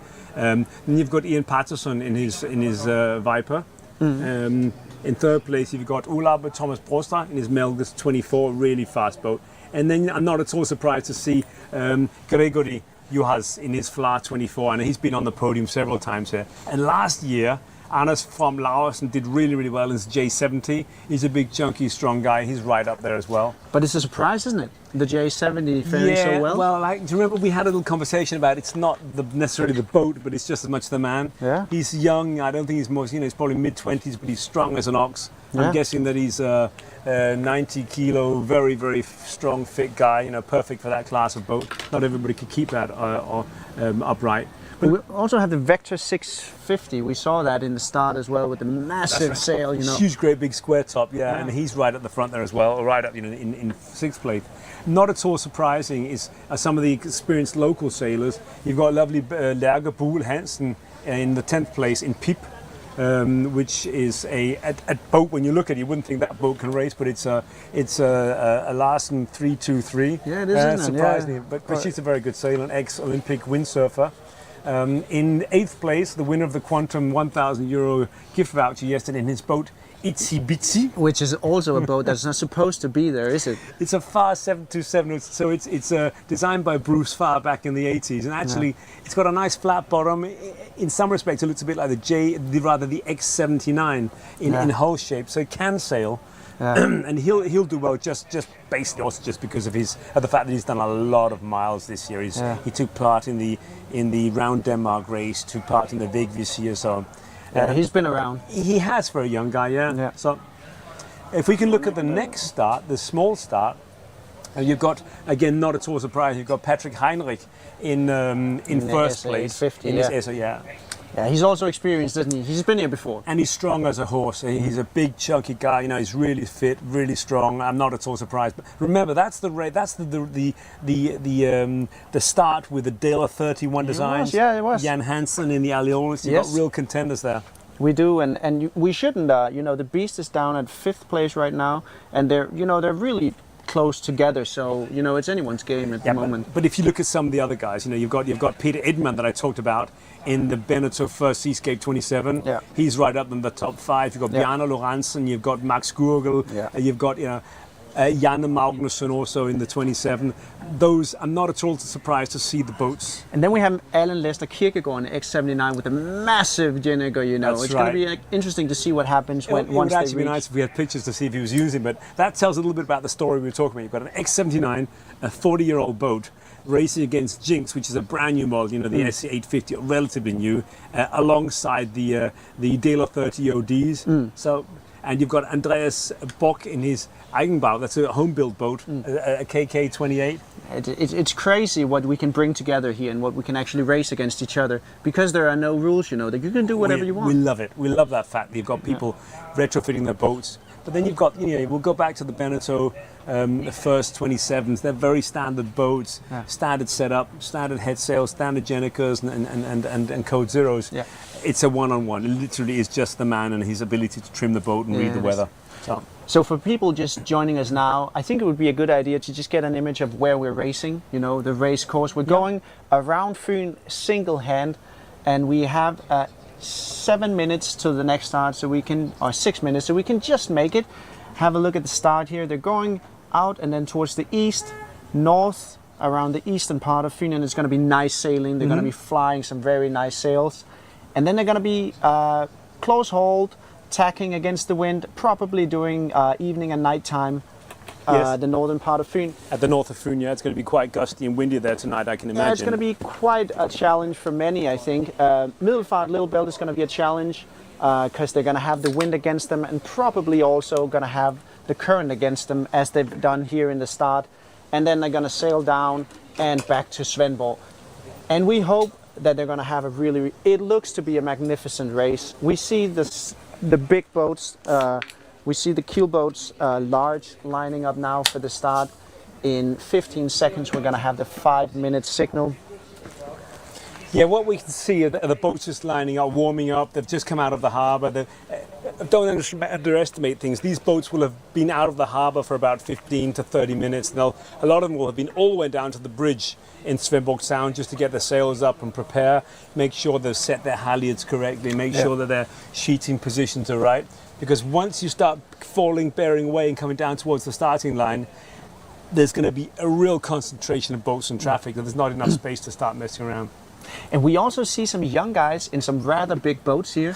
Yes, a lot of guys have borrowed their dad's boats. There's a lot of guys borrowing their dad's boats. That's a testament of love, isn't it? It's a testament of love and trust because some of the boats that they're borrowed are serious racing machines. We'll talk about that when we get to the extra large class as well. But just in the large class, you've got J111s, you've got an X41 being sailed by 20-year-old youngsters. Yeah. We also have a Dela 36 sailed by Jakob, a local hero. That's right. Yes. Borrowed his father and Jakob mother's boat. Christoffersen. Yeah. And So- they've only had the boat for a few months, so they must love him very dearly. I think and they trust do him. trust him as well. It's great to see.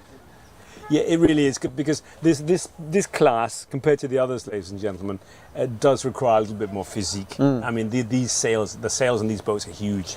But there's also something we talked to Søren about before that you saw in the Mini and you saw in the Small that a lot of them they were battling with, Guinegas or whatever. Yes, yes. And the medium start was a little bit more conservative. The sails are getting so large and so heavy that, a lot of people won't fly them for just a second.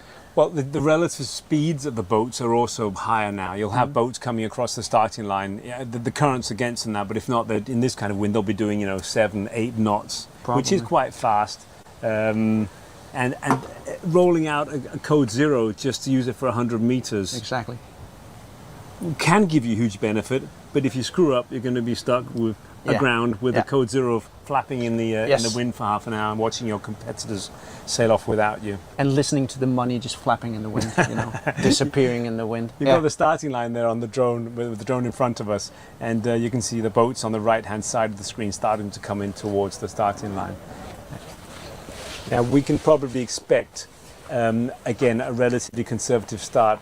I went down and did some commentary with Troels Lykke from Min Båd, which is by far Denmark's biggest online boating blog and Facebook site, and we were just talking about the fact that the boats started much more conservatively this year than they have in the past. Yeah. And actually, one of the spectators said, "Philip, next year, don't tell them to start conservatively. It's boring. We want more action." Yeah. No, we don't want action. We want boats to get around safely and enjoy the race. But I think what we also have this year, which is special from last year, for instance, is that they're starting downwind this Yes, year. yes. So it is a little bit, difficult or different than it would be if you started against the wind. It is a much easier start. So we see Frostboxen in the screen right now with Klaus Rønn just barely putting it aground and getting free again. That was very nice. He just went Just a little touch and go.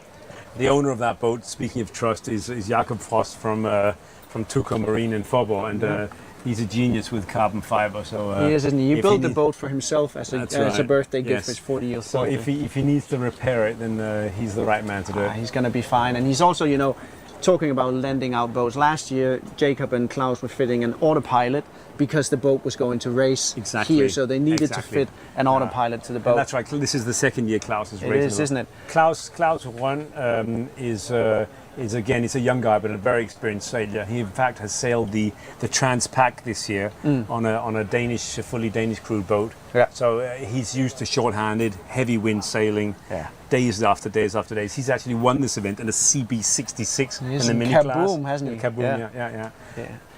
But we actually see a lot of the large boats just running aground, so they need to be a little bit more careful and getting further out, because it would be a shame to run aground before we even started the race, Yeah, it wouldn't seems it? like a silly way to start the race. But don't forget that these boats have often got 2.5 meter keel, and just where these boats are cruising around near the starting line, there literally is only about a meter of water, so they're slightly in danger of grounding again. Now we've got about a minute to the start, half a minute to go to the large start. Look forward to And that. Klaus Rønn is quite Rønn aggressive, He's quite compared aggressive. to other guys. He doesn't intend to wait around No, he wants behind to- the line. He's going to be right spot on wants to across get- the line. You can see him We also there. have you can just the see his stern. Sunfast there. D Winner is also very nice. Dwinger, also a veteran. Dwinger, absolutely a veteran. He's been with us for years and years and years. Again, a very, very, very Yeah. experienced sailor. And Black Maggie is coming up here in the leeward. Yeah, Jens Just out here. Dwinger there looks like he's going to get the best start. Actually, he's starting to windward, bearing down. There is 2 the seconds start. to go. You have the start any second now. I think that perhaps a couple of those boats across the line too early. So it we looked didn't- very close, but I let's see. didn't actually hear the signal going, but they're off. So Klaus Frost and Dwinger. That's Jens Dwinger. getting the best start here for sure. And- but Black Maggie is also an okay start, free wind. Definitely, he's very conservative with his jib start. This is Wolfgang Heibeck that built the boat himself and extended it once he won the medium class, made the boat bigger to a large class. There's a Confertina 36, 38 there. There's a huge variation of boats here.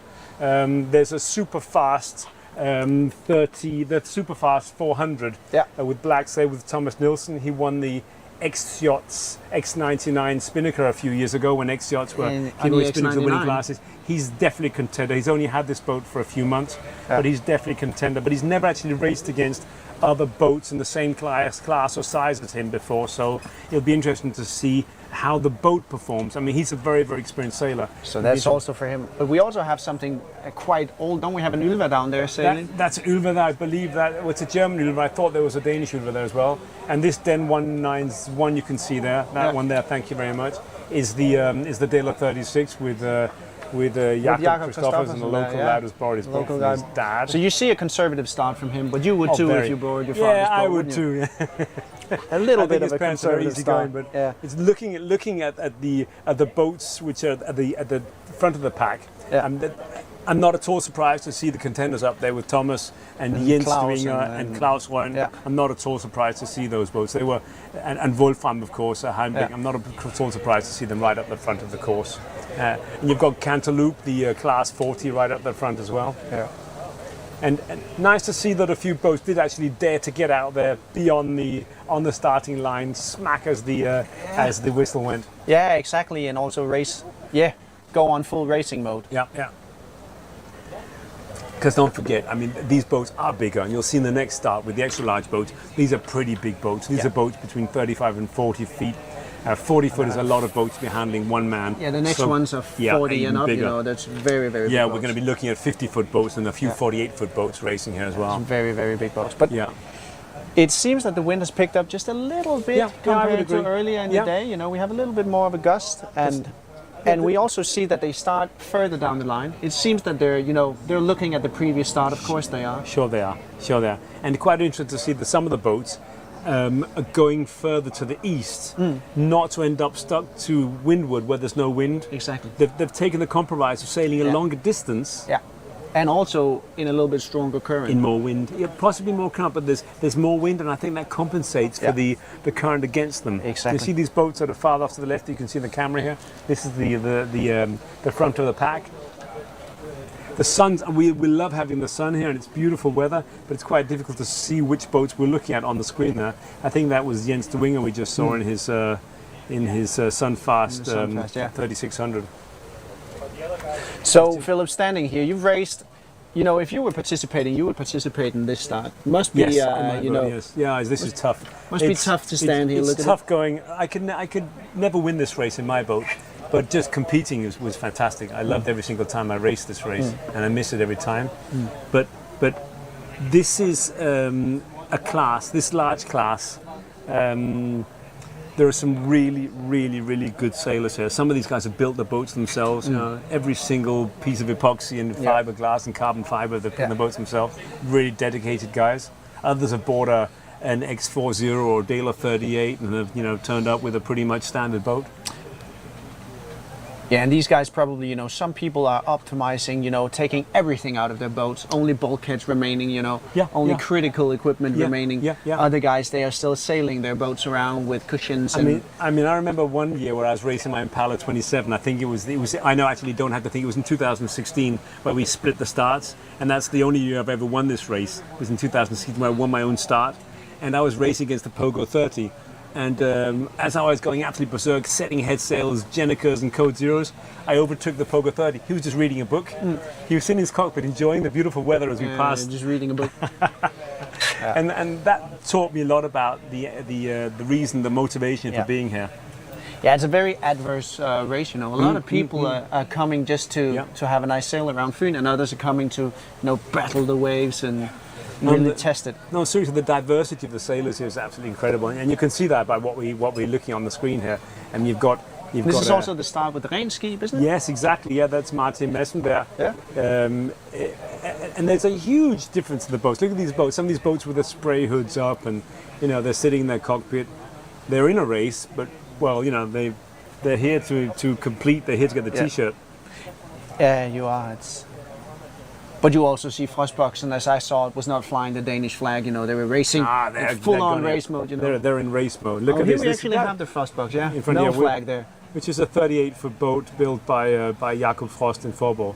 And you can see it's quite interesting design because the boat is obviously 100% carbon fiber with an aluminium mast. And notice the way the head stay It's quite far in, brought isn't it? well aft. Yeah. And again, it's working on putting the center of gravity in the perfect spot. It's also about making a boat that's really good at downwind sailing, and also to be able to sail with the best possible handicap. But I also know that there's quite a lot of pressure on the rudder when it's not, you know, going upwind or once it's reaching a little bit. There's a lot It's quite heavy on the helm, is it? Yeah, it is. Okay.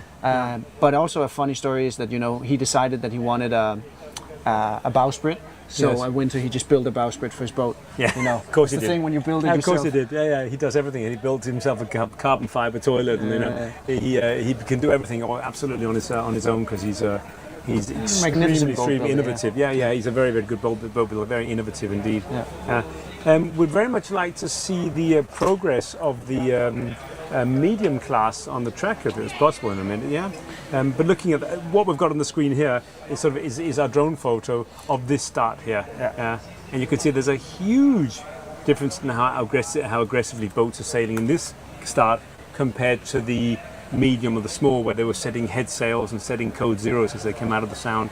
I don't think any of the boats have actually set any exotic sails. No, it doesn't look like they've done. I mean, it was quite interesting talk we had with Søren as well about a lot of these boats. You know, they're starting when they buy new sails, they buy the jib, and then they don't buy the generator because they can actually get a code zero that they can almost use for tacking. You know, so pretty close. And for shorthand sailing like this, you know, just having it on a furler makes it very, very easy for them. Makes life much easier. And you're starting to see new sort of hybrids between code zeros and jibs. In fact, you're right. The Genoa is a thing of the past, but everybody has a high aspect jib, and a lot of people are starting to buy what we call jib top sails, which is a sort of half a code zero, half a jib, which is cut up on the luff.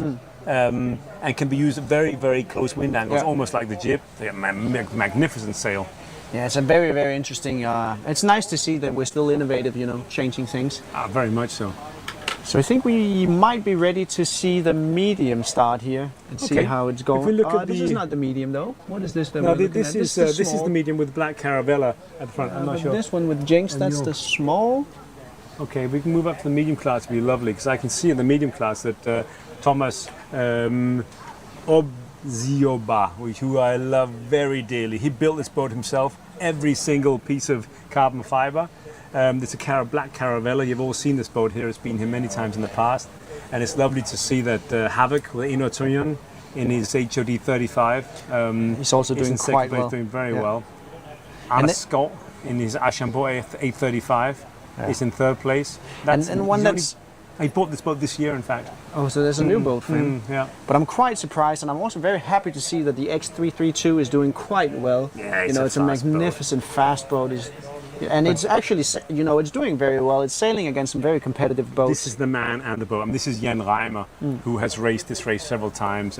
He's a very, very, very good sailor. But look at this. There's a Sapphire. In 8th place is called Lemon, which is, those of you know, it's a small yellow one. Has a freeboard of about 80 centimeters, very low. Yeah, imagine sailing around. You could wash your hands, and it's going to be tough going. And look at that. You've got 3 Archambault 835s in the top 10 boats. You've got Stefan Voss from UK Sails in Flensburg. You've got Ralf Koch in Skum, also an Archambault 835 in 6th place, and in 3rd place Anna Skov. So that's that. Again, but that's also a race within the race, isn't it? We have a lot of those. It's a lot about the boat, and like you said, look at that. You've got another X332 in 14th place with Bernd Dreyer. Yeah. And note Matthias Franken. He's right up there. He's in 12th place. Remember, Matthias won in the Melgus 24 the last 2 years in the small class. He's now well up there in the top. In the JPK. In the JPK. Yeah. In the JPK 10K 1010, which is only actually just bought very recently. And look, you know, when I say that the distance between the first boat and the 20th boat is 0.4 nautical miles, we're talking literally 800 meters or something like that. There's no distance between them at all. Yeah, they're squeezed quite close together.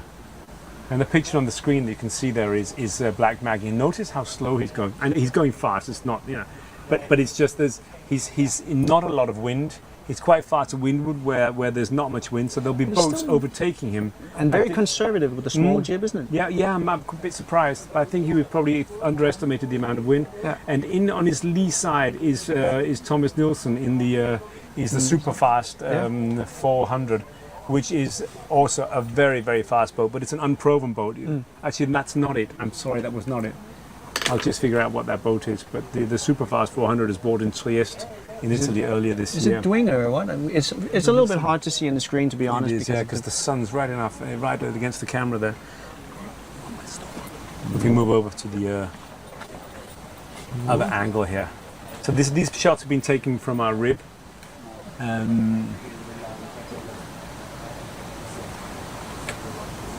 Yeah. Trying to get something up here. Look at the amazing, beautiful picture there. You've got 70 starting boats there. Yeah. It's coming out to Swinburne Sound. And some of you will be intrigued to see that the boats that are in the screen at the moment started in the same start as the boats that started literally 11 minutes ago. Yeah. There are two boats that are about to cross the starting line. And it's not necessarily because they're bad sailors. One is a Nayade, the other one is a Lady Helmsman. And the Lady Helmsman is a fine, fast boat. Nayade is a beautiful boat, but they could have encountered, technical difficulties in the port. And don't judge because a boat crosses the starting line 10 minutes after the others. And also, what is 11 minutes when you're going 130? Yeah, 11 minutes. You're going to be doing 30 hours or 25 hours is not very much, and that'll be recovered in no time at all. The next start that we're going to be seeing here is the extra large starts. Now, you're going to see some really big boats. You've got a First 45 there and X402. You'll see some boats that are extremely expensive, extremely demanding to sail because of their sheer size. Yeah, I'll try and flash them up here. And you're going to be sailing them, these people are sailing them single-handed or short-handed. So, Philip, when the race started, did you see boats of this caliber joining? No, not at all. No, it was very much the guys that sailed single-handed as it was. They were sailing single-handed just for the hell of it. You had a couple of guys, Anders Mortensen, that had a little a yellow pogo, a little 6.5 meter. You had boats like Søren Juel's Alban Express. You had Jan Hansen in his the old beast, in his Figaro too. Yeah. People that were good, very talented, gifted, hardworking, single-handed sailors, but not this caliber at all. I mean, this has attracted sailors of a completely different league that we saw before. Yeah.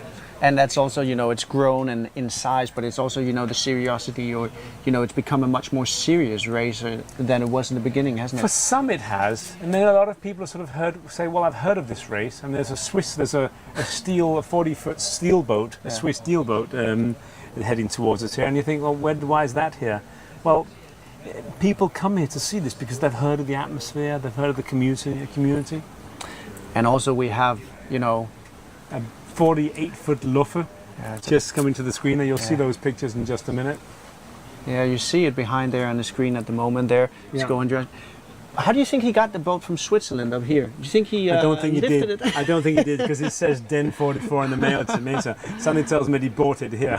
He must have, mustn't it? But the Luffe 48 with Jan Reiner's Phoenix is absolutely beautiful boat. That's the boat with the jib flapping away in the background. You might be able to hear it. That's an absolutely gorgeous looking boat. But you also see he is ready with some sort of head sail, isn't he? He is. Yeah, it looks like he's got a Code Zero ready, or something like that. Yeah, ready to. It might actually look like an A5 or a Jenica, which is made for the like the a higher flat courses. one, yeah. Yeah, that's right. And without too much depth in it, nobody will get to set their A2s or anything in the sound here. No. Not till they get to Tourero. But we have also to be careful see he doesn't go aground here. Yeah, but we have. I mean, the current is getting stronger here. We see that the Swiss boat, when he was coming towards us, he was going, sideways. Yes. It is getting towards 1.5 knots, but he's really running close to shore. He needs to be careful not to run aground.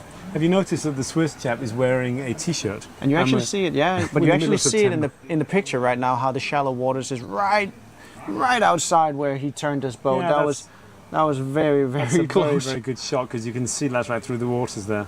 Yeah. That was a little bit too exciting. Maybe he didn't even know.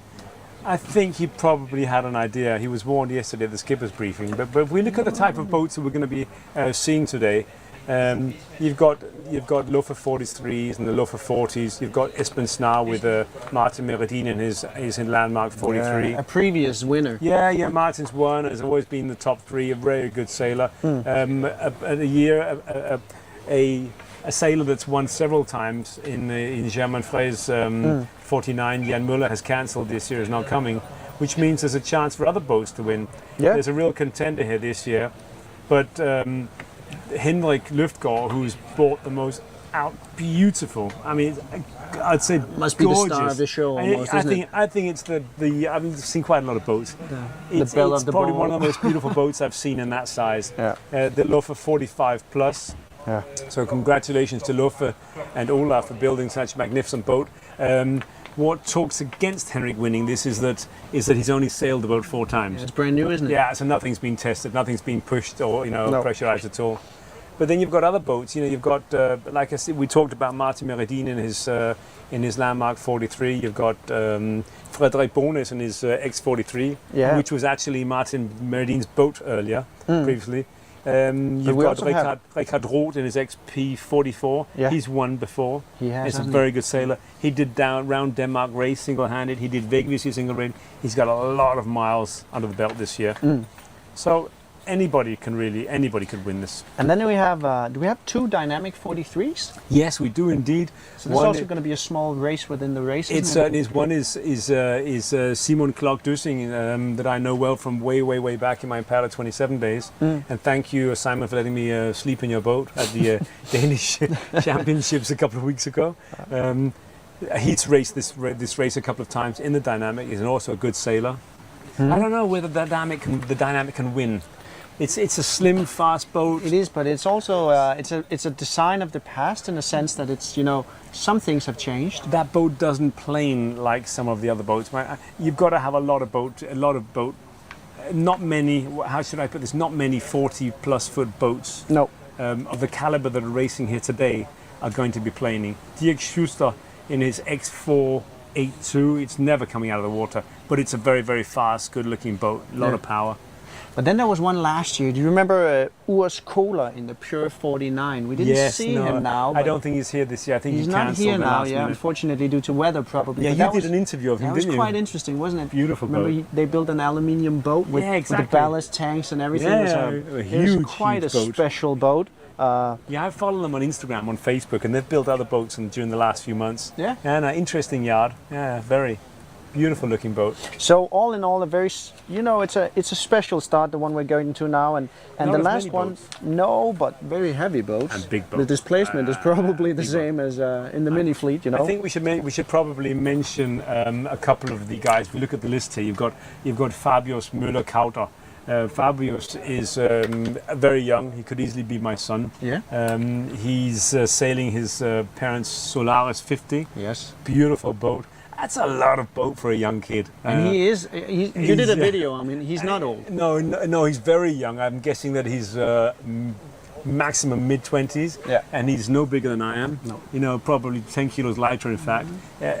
But he just sailed the Lure Rund last weekend and won that double-handed. So he's not an inexperienced sailor at all. He could well do that. He's got the waterline length. I don't know if the weight goes against him. You've got Søren Juhl in his Beneteau First 30. Yeah. He's an extremely good sailor and he's has won. he's won in the Explorer many times in his Alban Express. He has in all kinds of different races. I mean, he's won Fyn Rundt, I'm guessing 20 times. I think I've won with him 10 times. Yeah. Fyn Rundt. I mean, he's a very, very experienced sailor. But he's not sailing that No. boat this year. He's sailing a different boat, He's isn't sailing his first 40. Yeah. And what makes that specifically interesting is that he's by far the smallest boat in the class, Yeah. which is a bit of a disadvantage. You want a long waterline. But You he's want to a be very experienced sailor around. He's the trickiest sailor here. He is really, really talented when it comes to ebbs and tides and finding the wind and finding the current. I remember racing against him in the small class in the Explorer and going up around the eastern part of Fyn, and I was sitting there, but he was laying down, conserving his energy, He's steering with 2 fingers. Just he's a very, very quiet, talented sailor. I sometimes I've raced the Danish Championships with the ships with him in 20 years in a row, and he can race 4 days and not say a word. yeah, that's a challenge that not it doesn't come easy to you, I'm afraid. No, you certainly does. Neither you, for that matter. Who else have we got here that is a contender? Let's see. We've got in the camera here. You've So got. right now we see one of the isn't that the larger first 40 Expos? you've got there? Oh, it might be, yeah. No, it's a Norwegian boat, isn't it? Yeah, 13 something. Let's see if we can find a Norwegian. It looks like a first 45. I just didn't think we had a first 45 in the race. 376, start number 376. That's actually Søren Juhl in his first 40. Oh, it is. It just looks bigger.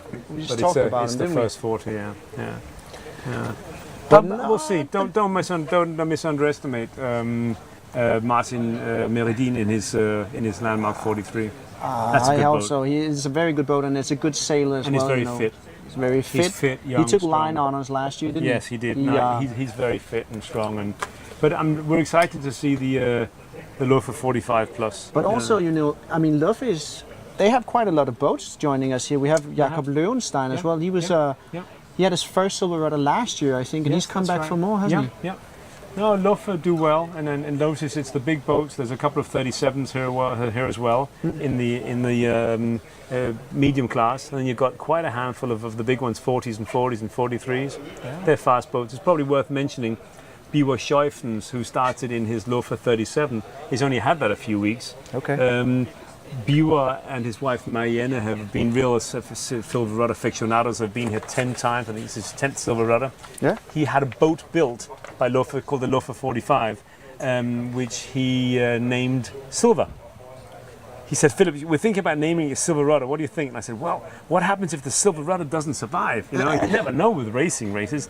And he said, all right, then I'll call it Silver. And he sailed that onto the Azores on his own.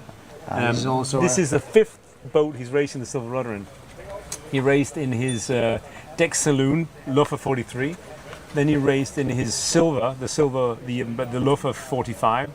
Then he raced it in a Sapphire and then a Dynamic 35. And this year, Lofer 47. So it's a new boat every year. pretty much so. I think he's going to stick with this one though. I Mariana think he loves this changes boat. the boat the more than I change my underwear. Then I hope not. It's a lot.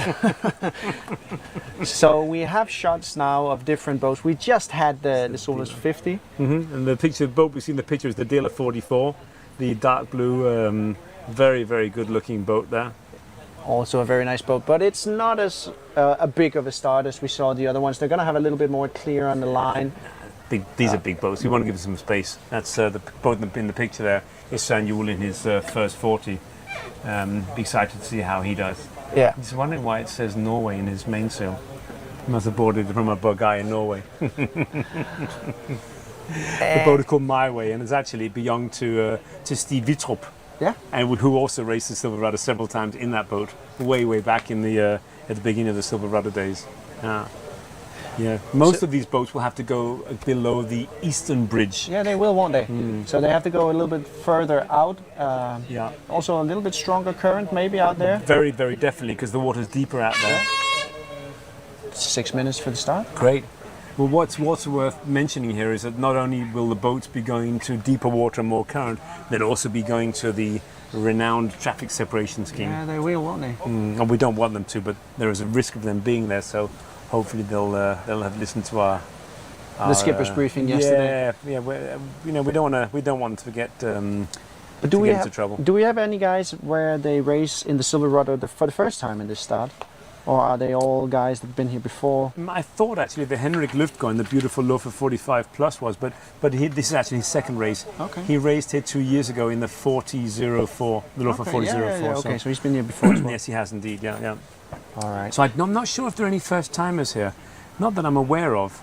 I mean, the Jan Reiners in his Lofer 48 Phoenix with the beautiful Phoenix painted on the side of the dark green Lofer. He's been here for years and years. He's an old aficionado. Jens Listrup is definitely a contender as well. Jens Listrup is sailing in an old Norlin 411 that he is, really hyped up and prepared for single-handed sailing. He's one of the guys that really actively participates in the single-handed arena. He's raced Denmark Rundt, and he's raced the Vegvisir, and he's done, I believe, the Baltic 500. He's raced a hell of a really, really charming, charismatic man. He has raced just about everything that's raceable single-handed in Northern Europe.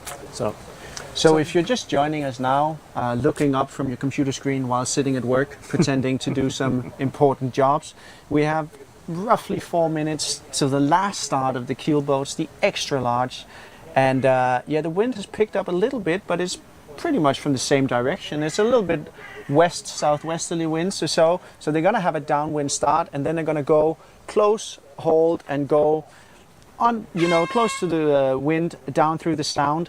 If I look out from the tent, I see the large start, and they're about to clear it and go out and be able to head north. Yeah, but look, if you notice the boats in the large start that we're looking at from here, the fleet is quite spread. It's quite spread out, isn't it? Mm-hmm. And the boats are just turning around the market, what we call Troen, so for those who've been here, the lovely little quaint village town on the island of Torsing, and then they're just going to be heading south before they can shoot out Can go towards north, yeah, Trurøya. and probably set a lot of nice sails and go north. I mean, they're gonna go. They're gonna be able to go to Fyns Hoved fairly quickly, I believe. I mean, they're gonna be able to sail. How long do you think it'll take the large boats to get there, Johan? I think. I mean, they're gonna have the current against them, Yeah, but they're also gonna be able to sail rather fast. So maybe around, I don't know, 8 o'clock tonight. Do you think that's if too we fast? say if you say these boats here started at 11:30, no, that's about right. I think so. That's about. Remember that some of the boats in the medium class won't be able to go below the low bridge. They'll have to go out to the eastern bridge, but still, I think some of those boats will be doing 8-9 knots as they go north. Yeah. So I think they're going to head there around the dusk. You know, they're going to see the sunset from up there, and then they're going to sail across Fyn in the dark. Yeah, North Fyn is always tricky. Yeah, and especially if the wind remains like this, it's quite gusty. I'm guessing that it's about 20 knots of wind at the moment. Yeah. And as soon as they get outside of Svendborg Sound, there might be a little bit more, in fact. So here we have the XP44 Saar. Yeah, with Rikard Roth. Yeah. Getting ready for the start. Yeah, I probably reckon that Rikard is going to be a contender for the win today. Yeah, Rikard, Martin, Meridine, they're very, very experienced sailors. Who knows? Who knows? There's a lot. It's anyone's game, isn't it? Yeah, it is. Yes, but based on statistics and numbers and experience and personality, Yeah. But it's probably, and it's not to be pessimistic, but this is not a year where we set the all-time record for going around. It's a little too light winds, I think, and also the current is going to be against them. Well, exactly. 2021, where all records were broken, which was the 10th year of the Silverrudder. It was, a perfect culmination of the Silverrudder's 10th birthday.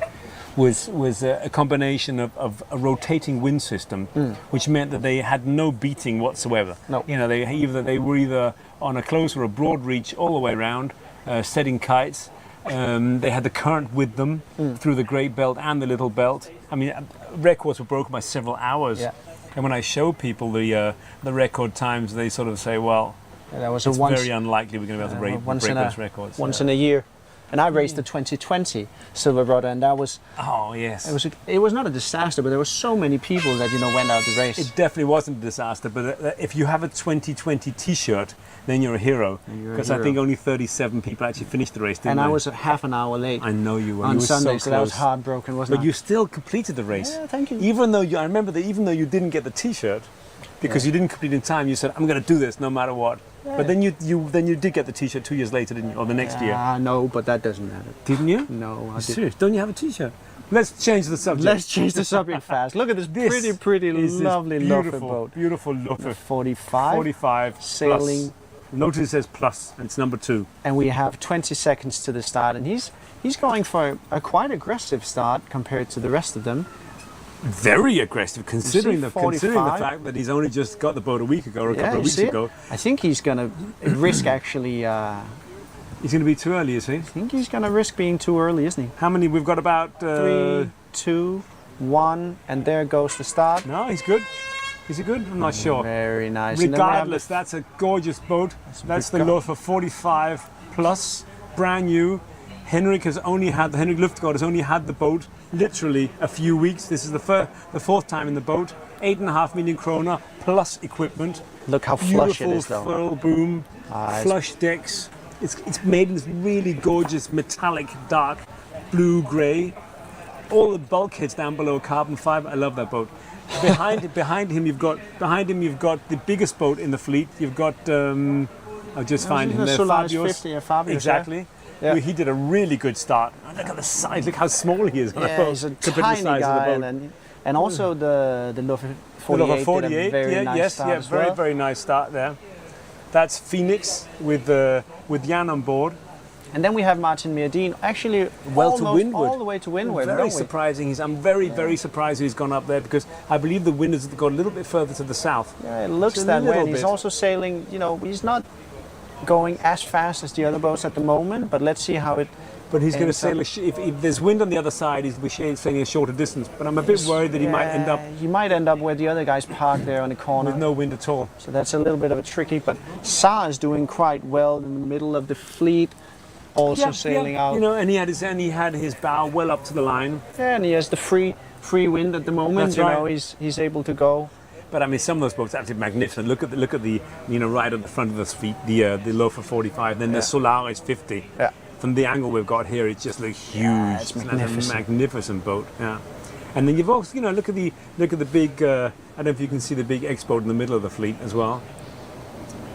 The big X442 with a huge, great big genoa. It's a mast-headed rig. Yeah, it is. So it's a lot of head sail for one guy. I hope he has a little electric sheet winches. Winch, yeah. Otherwise, he's going to be a little bit in trouble. What's the boat we're looking at watching there? I'm trying to see it as well. I think it maybe it's the 45 plus. Is it? It Must be, It's yeah. not the Solaris. Ah, it's the Solaris, yeah. I think it is because we can see the rib out there. Yeah, on we the see it water. out there, yeah. Yeah, that's the biggest boat this year, starting a 50-footer. We've had a 55-foot X-yacht in the past with Mikael Andersen. Michael, we're looking forward to when you come back again with a new boat, regardless of the size of the motor. We'd love to have you back on the starting list.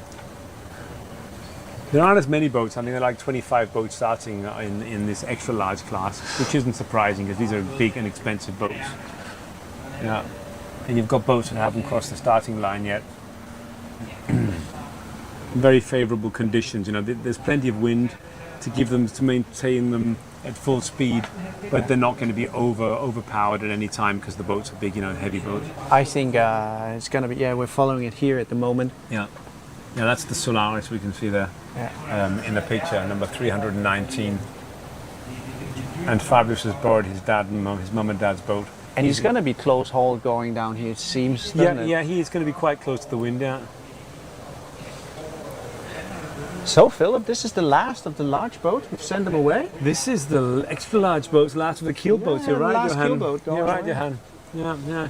And I've been standing here on the bank here doing this, you know, year after year, and I love it every single time. But it's not quite as exhilarating, exciting, or nerve-wracking now that the boats are sailing, you know, with the wind. No, if they're, beating against the wind out of the start line, that's a little bit more. It gets crazy. It gets really crazy. But it's we're not done. We're not nearly done. No, not at all. We have the multi-hulls coming now. Yeah. And for that, we also have another guy coming, which is really knows a lot about the multi-hulls. Indeed, we have. We have the pleasure of Christopher from Sweden, Christopher Olsson Kildborn, who's going to be online with us, who's going to help us commenting the start of first of all, the small multi-hulls, and second of all, afterwards, the final start, which will be the large multi-hulls. Now, Christopher is a very experienced multi-hull sailor, has a Corsair himself, and participated in the Silverrudder last year. When you see him online, you'll recognize him, and many of you will have followed him or are following him on YouTube. He's a very active YouTube blogger, and it's a lot of fun. And we've had the pleasure of his company here for a whole week, where he's been with us for the Silverrudder, filming and droning and interviewing you guys at the harbour, and look forward to seeing his films when he finishes, when he gets back to Sweden. So, still following the Solaris here. No, we're not. We're following the Loafer 45. It's difficult to see. That's the it's Loafer. very, very difficult. This is the 45 picture. plus. Yes, it is. You can It's see a very nice picture. We can see the rib out there Yeah. on the water. Yeah. And he's sailing. The other guys we saw in the medium class and the small class, that they actually stopped around They were here. parked there, but They were parked there, but they're still sailing. These he guys. made a decision to go further down to leeward Yeah. and sail the longer distance in more countercurrent. Yeah. But he'll have constant winds, and it Yes. looks like it's going to be a beneficial start, and it looks like he's still at the head of the pack, isn't he, Johan? Yeah, I Does think look he's like at the from head here? of the... Yeah, it does look that way. But he's also, these boats are big. They have massive sail areas. Yeah. So they're also able to carry some speed. When the wind is a little bit more gusty, they're going to be able to carry the speed through the sound a little bit better than the minis did earlier Yeah, on. they're not going to stop as fast. From here, using your binoculars, it looks actually like Martin Meridi might be in the lead. Furthest to windward, have a look there. It looks like he might be in the lead, and he stayed furthest to windward and got away with his decision to stay close to land and close to the trees. Can you see him there? Yeah, I On see the him. Yeah, starboard side? yeah, they're definitely. They're actually Well, very he close, didn't. aren't He they? didn't lose anything No, by no, doing that. No, no. but it was two different tactics. Like I said, I think the wind might have come a little bit further to the south, which means that there's not as much Leo shelter over there by the forest. But it also means that they're going to be, close hold now. It's not going to be, if it turns much more south, they're going to be in a little bit of trouble maybe. Sure, there, yeah. Which means they'll be able to set larger kites as they go north in a minute. When they go north, but they'll have a few minutes or half an hour of hard work here. Yeah, they will. But it's good that they're fresh, mentally sharp, you know, ready. Oh, these guys are psyched. And then don't forget, you know, the immense enormousness of these boats and the price and the preparation. I mean, you and I saw that some of the boats were getting their snuffers, their Jenicas into their snuffers on the pier yesterday. I mean, some of those things were 25 meters long. Yeah, it's crazy. And crazy, huge sails. Yeah. So remember, when racing a boat of this size, they may have electronic winches, but don't underestimate what it takes to get one of those sails up, and even more so to get it back down again. Dousing a sail of Fabios told me yesterday that his Jenica, the big one, was 300 square meters. Yeah, it's massive. I mean, that's huge. It's 300 square meters. That's bigger, much bigger than most houses. And also just imagine the weight of it, you know. Yeah. I mean, it's not a heavy sail in that sense, but you know, it's going to be heavy. But there are a lot of square meters, and you've got to get it up and back down again. Even if you have a snuffer, which is a type of sock that you pull down over the sail, you still have to be able to physically be able to pull the snuffer down over the sail. Because you're going to push it in, you know, pull it in, and it's going to that's why you have to contract compact the sail. Yeah. So which class of boat would you like to sail in? If I gave you any boat you want to do, which class of boat, which size of boat would you like to sail in? You know, for me, I think the small or the medium class is special because, you know, you're a little bit more, you're closer to the water, you feel the elements a little bit more. So, I mean, because the Beneteau First, the Seascape 27 fleet is so large, it would be fun to compete in this. Sure it would, yeah. It would be really fun to be part of that. Because you've got direct competition, and the boats around you they're are going to be identical, very similar. I mean, it's not one class design in that sense, but you know, they're similar. They're the same. Well, the Beneteau First are in fact one class, one design classes. Yeah. And then of course there's the X79. You know, the winning boat is actually for sale at the moment. I know that Max is selling his X79. Is it? I didn't realize that. So if you feel like you want a smaller boat again, so if you want to buy an X79. Get with a red spinnaker, mess coat with a really cool spinnaker. With a nice red spinnaker. I think it's something like that. If I had to pick, you know. And I've also, the Dalo 1 design, the 30, it just looks fun, doesn't it? It looks really fun. funny. It's a really cool boat. And it's fast and it's chunky and it's sturdy, you know. It's a really powerful boat. But I gotta say, the first 30, which started that's right, which started today with Pierre Silverberg. That's a really nice boat too. I would say the advantages of that boat is that it's super easy to sail. It's got twin rudders, lovely open cockpit. When I stood in the cockpit, you know, all the lines were very. I mean, you always hear the guys doing boat reviews. Oh, the lines are always very accessible. I mean, I don't think I've ever been on a boat where everything was just so in your face accessible. It was really nice. I love the boat. 1.4 million kroners, 200,000 euro, with everything. With 3 head sails, with inboard engine, full instruments, decent autopilot. I say it's a pretty damn good buy. It's a good boat, isn't it? If we're going to talk about the downsize, is that boat is not in the small class. No, it's in the medium class. It's in the medium class, and that's a difficult class for you going to win. So it has to race against the the X332s, the Archambault 35s, the JPK 1030s, which is a very competitive class. Ladies and gentlemen, we're going to take a quick break, and we'll be back in just a few minutes, ready for the multi-hull, the small multi-hulls, starting the Silverrudder here at Keelboats Mini. See you in a minute. Henrik, welcome to the Silverrudder 2025. Everybody's looking at your boat. I mean, this has got to be the most interesting or peculiar or different boat that we've ever seen here, I think. So tell us a little bit about this boat, you know, where it comes from, what inspired you to race the Silverrudder, you know, give us some background. Yeah, so this is a Pacific Proa. It's a design that originates in Pacific, around the Pacific Islands. Yeah. With this one in particular, it's a project that not only me alone, but also some friends of mine have been doing with peoples on the Marshall Islands for about 8 years now. Okay. And there is a small canoe, they call this canoe because all their boats are called because canoe. of the outriggers. Yeah, it's an outrigger. Yeah. So there is a small school that teaches young people how to build their traditional craft. Okay. And this is essentially what that is. we're using these boats to replace motorized vessels that burn fossil fuel. Sure. To cut down emissions in the transport sector. So this is a prototype that would be used for fishing, for transporting stuff, for just for moving around in the lagoon.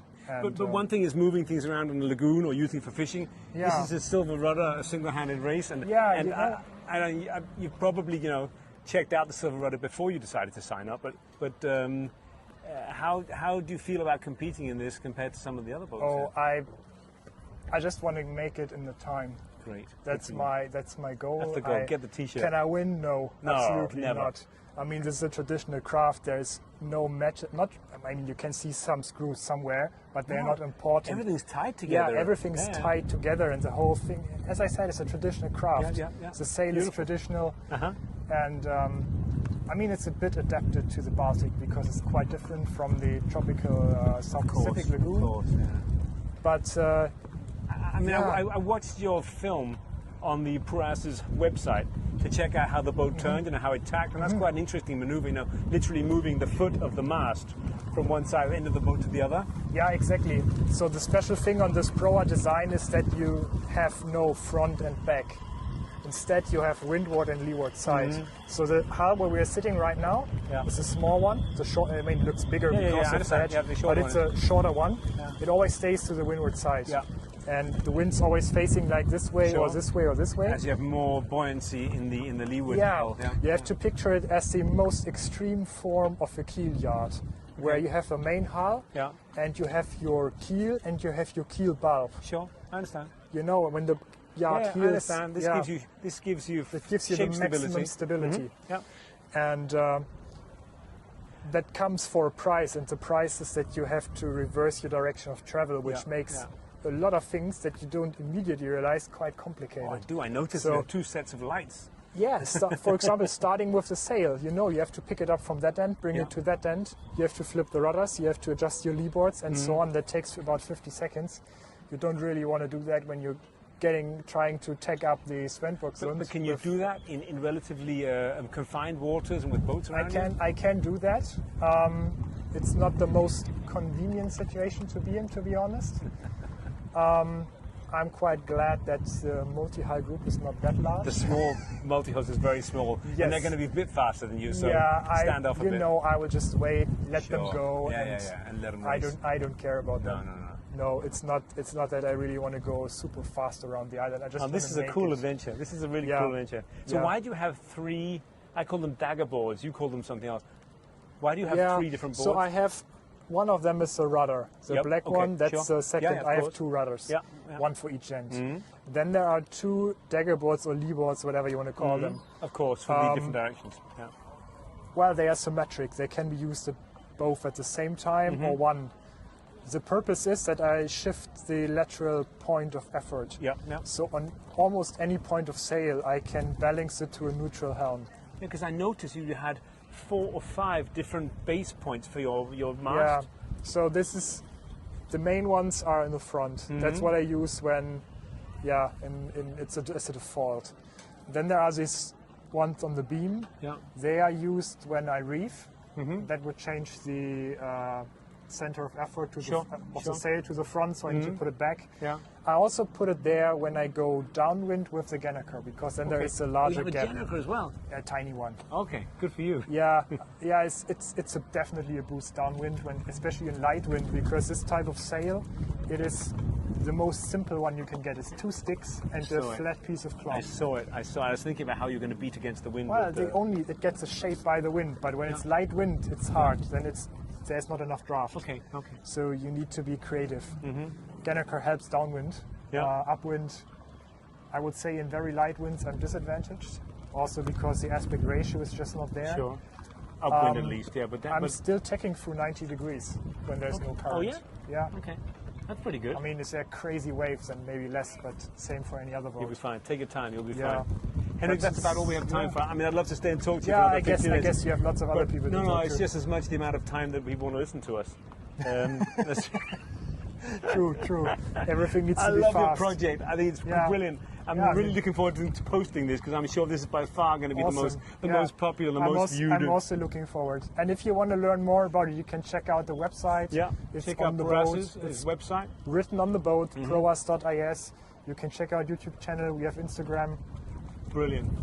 Henrik, thanks Thank for you. coming, and I wish you all the very best of luck. Honestly, Thank you. I really do. I hope Thank that you. you make a nice conservative start, and let Yes. the others take over. I mean, the forecast looks fine so Looks far. good for you. Looks fine. I mean, now it's a bit.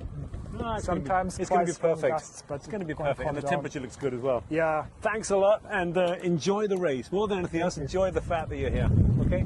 Thanks.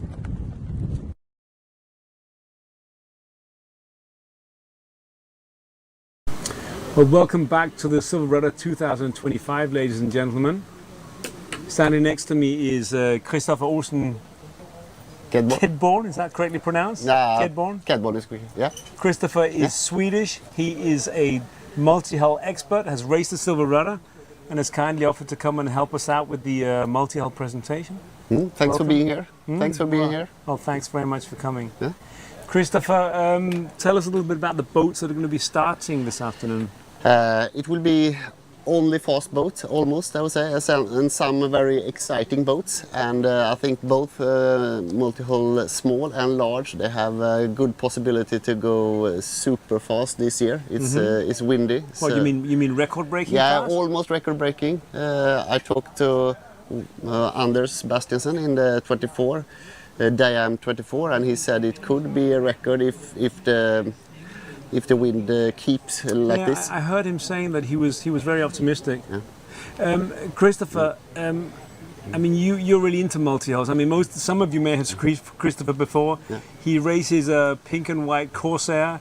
He's an active blogger, YouTuber, Facebooker. He's out there. So many of you will have seen his really cool films. Tell us about the time you participated in the Silverrudder last year. Yes, so last year was my first because I really want to test it out. It was a cool race, and yeah, it was light wind in the beginning, and everything was smooth sailing. But then when you go around Northern Fyn, it got super dark, foggy. The wind increased a lot. The other guys put up their big Jennaker. I didn't dare to do that. And then it was the little belt. I couldn't see the cargo ships, and it was much tougher than I expected. I know some of you might remember the interview that I did with Christopher last year, where I said, "So what was it like?" I'm not going to repeat but you said it was much harder than you'd expected. Yeah. I was not really prepared for the long night, I would say. Okay. We had good weather, but for me it was tough. So it's a tough race, isn't it? So you've discovered firsthand that it's a tough race. This year you've decided to come and help us. Keep your feet dry, stay on land and help us out. yeah. Christopher, let's talk about some of the boats. We talked about Anders Bastiansen. Yeah. Anders has participated in all classes in this race, all 7 classes, as the only person. What are his chances of winning the small multi-hulls? I think it's very good chances, but it's also another Diam 24 that can do it. I think so. It's in the first start here. I think it's some 3 different groups. Those that can really win it, those that is super experienced and will go fast. And then it's some, like me last year, some new to the race that is not that experienced. Still, they can go very fast, but it will be difficult to beat Anders. What's the boat that we're looking at in the picture there? Can you see that? It looks like a Corsair. So is that the same boat as you have? it could be. That's a Corsair. Either the 750 Sprint or the Dash. Yeah. So I talked to a guy that had a Corsair 750 yesterday, and because he has exactly the same boat as me, so I gave him some help with some few things that I know. Some tips and tricks. And this is his first Silverrudder? And he bought the boat some 2 weeks ago, so it's new to him. But yeah, I think he will be fine. Okay, it's a good boat to do the race. So it's more about yourself, I think. Well, yeah, it's very much about the sailor, isn't it? I mean, you just said, even though you knew your boat very well and you're a very experienced multi-hull sailor, you were surprised by the effort that was needed, the physical and mental effort that was needed, the night, the fog, other boats close to you. Yeah, the boat didn't fail me in any way. No. It was myself that had a hard time, and so. I think unless you have a physical breakdown of the boat, a technical breakdown, the weakest link of this race is the personal. It's easy to give up. It's easy to tell yourself at 4 o'clock in the morning this is the most stupid decision you've ever made in your life to race this race. Look. But I can see he has a one reef there that I would also go for one reef today because it's quite windy.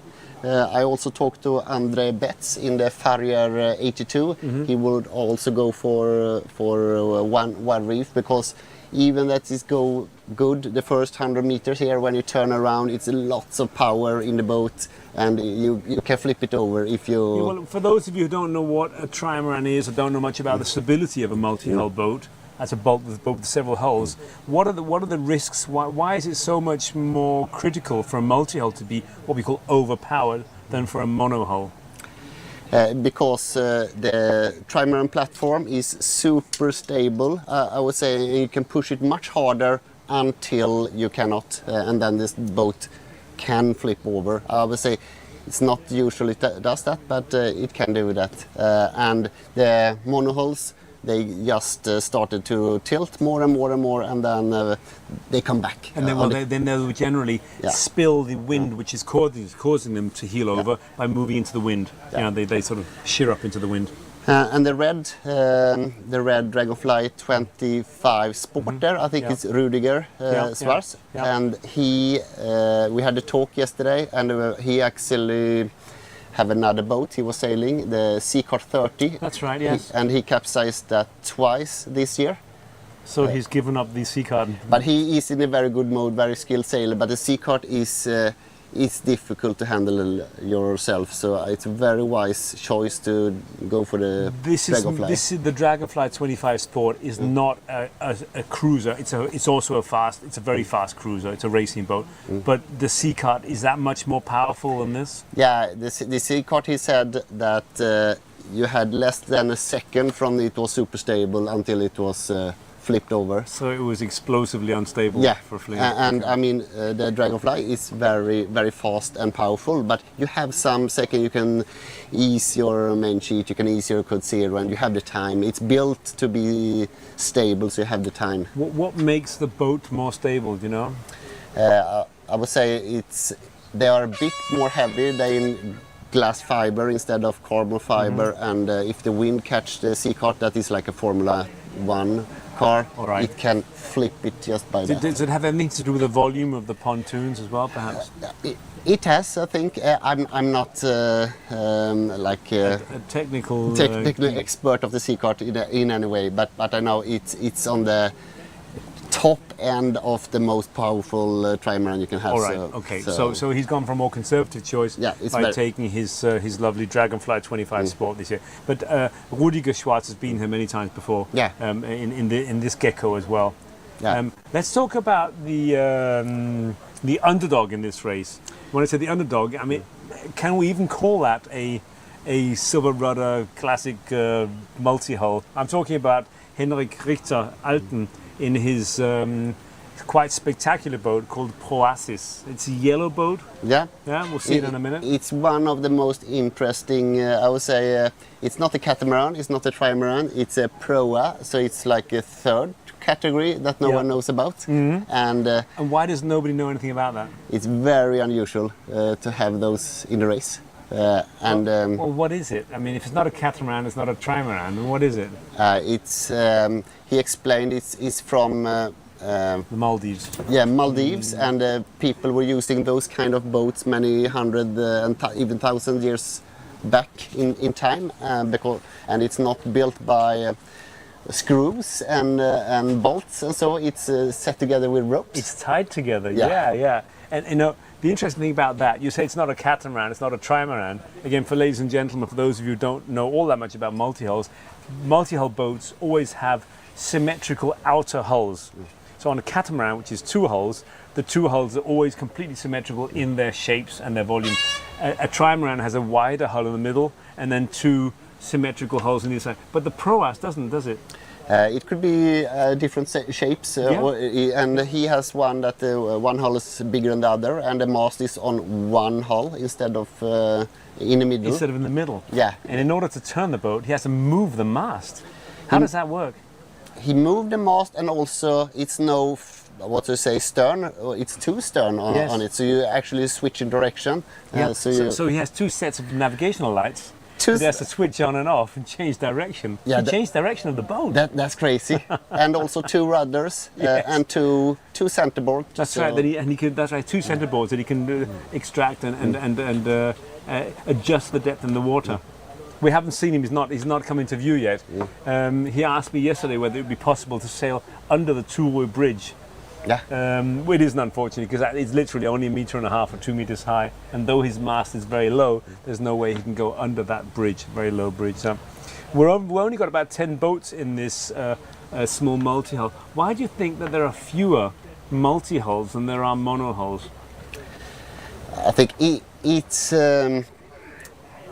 not as convenient, I would say, as other boats. It's taking more space, and sometimes it requires more sailing skills to park them in harbor as well. And it's not that easy to get a parking place in the harbor. Yeah, that's right, because Scandinavian harbors aren't really made for wide boats, are they, multi-hulls? No. Trying to get your boat through a 4 posts or 2 posts in Danish harbors, at least, is almost impossible with a multi-hull. But a lot of the multi-hulls have retractable side pontoons, don't they? Yeah, the Dragonfly, they can retract them in a very good way. The Corsair can fold in, but you put your sides of the hull in the water and you cannot stay for long with the hulls. Because they become unstable. No, but it started to grow seaweed under the side. Because it's the side instead of the bottom of the boat. Yeah, I mean, Dragonfly have... Yeah, they have thought about that. They've thought about, and that's probably why they're enjoying so much success in their sales. Yeah. I mean, I think the Dragonfly, with the launching of the new 36, will have huge success in that boat. Yeah. It says that it's a sort of superseded any other boat of its size and category that has been on the market ever. Yeah. So let's congratulate them on making such an innovative, cool boat. Is this the? This is what boat's that in front of us? It's a Farrier. The boat that's just coming to the screen is the Danish naval boat, which we do have to say, but there to help us out in case anybody's help. Yeah. It is a Farrier. I think it's a Farrier. It's Ulf. Is it? I think it's Ulf Rosbom and it's Farrier 82R. Oh, that was an odd squeak. 1 minute to start. 1 minute, okay. They will go super fast. The start isn't going to take more than a few seconds when they pass here. Yeah, so I don't. You can see this picture, of the Dragonfly 25 Sport. It just flew from one side of the camera to the other, literally in seconds. Yeah, I don't think they will jeopardize going over the line too early because they're going to be so fast. Yeah, they will be fast anyway. So it's just some few seconds, even if it's 100 meters from the line. What's the boat we can see here with the orange mast? That's Anders Bastiansen with Diam. Last year he was super fast right out there, so hopefully you can follow him with a drone or something. But is that a catamaran or a trimaran? It's a trimaran. Okay. And right. And why is that boat so much faster than the others? You cannot sleep in it. It has no cabin. It's only optimized for racing. So it's literally just an open flat platform. But he doesn't have any autopilot. That'll be in the start that just went there. Yeah. And you can see the two Diams 24 there with Anders Bastiansen to windward in tri-line. Check this out. Here he comes. Look at the speed of those boats. Yeah. It's double digits right away. Yeah. These boats will be doing. How fast do you think they'll be going? It's 10 now. I don't think they want to put up any code zero. No, because if you look at the one at the stern, the behind, it's even started to dive. His bows have started to dive, even in this very, very. I'm not saying light conditions, but look at that. Anders Bastiansen his leeward bow is starting to dive into the water. Got to make sure to get some weight as far stern as possible, I presume.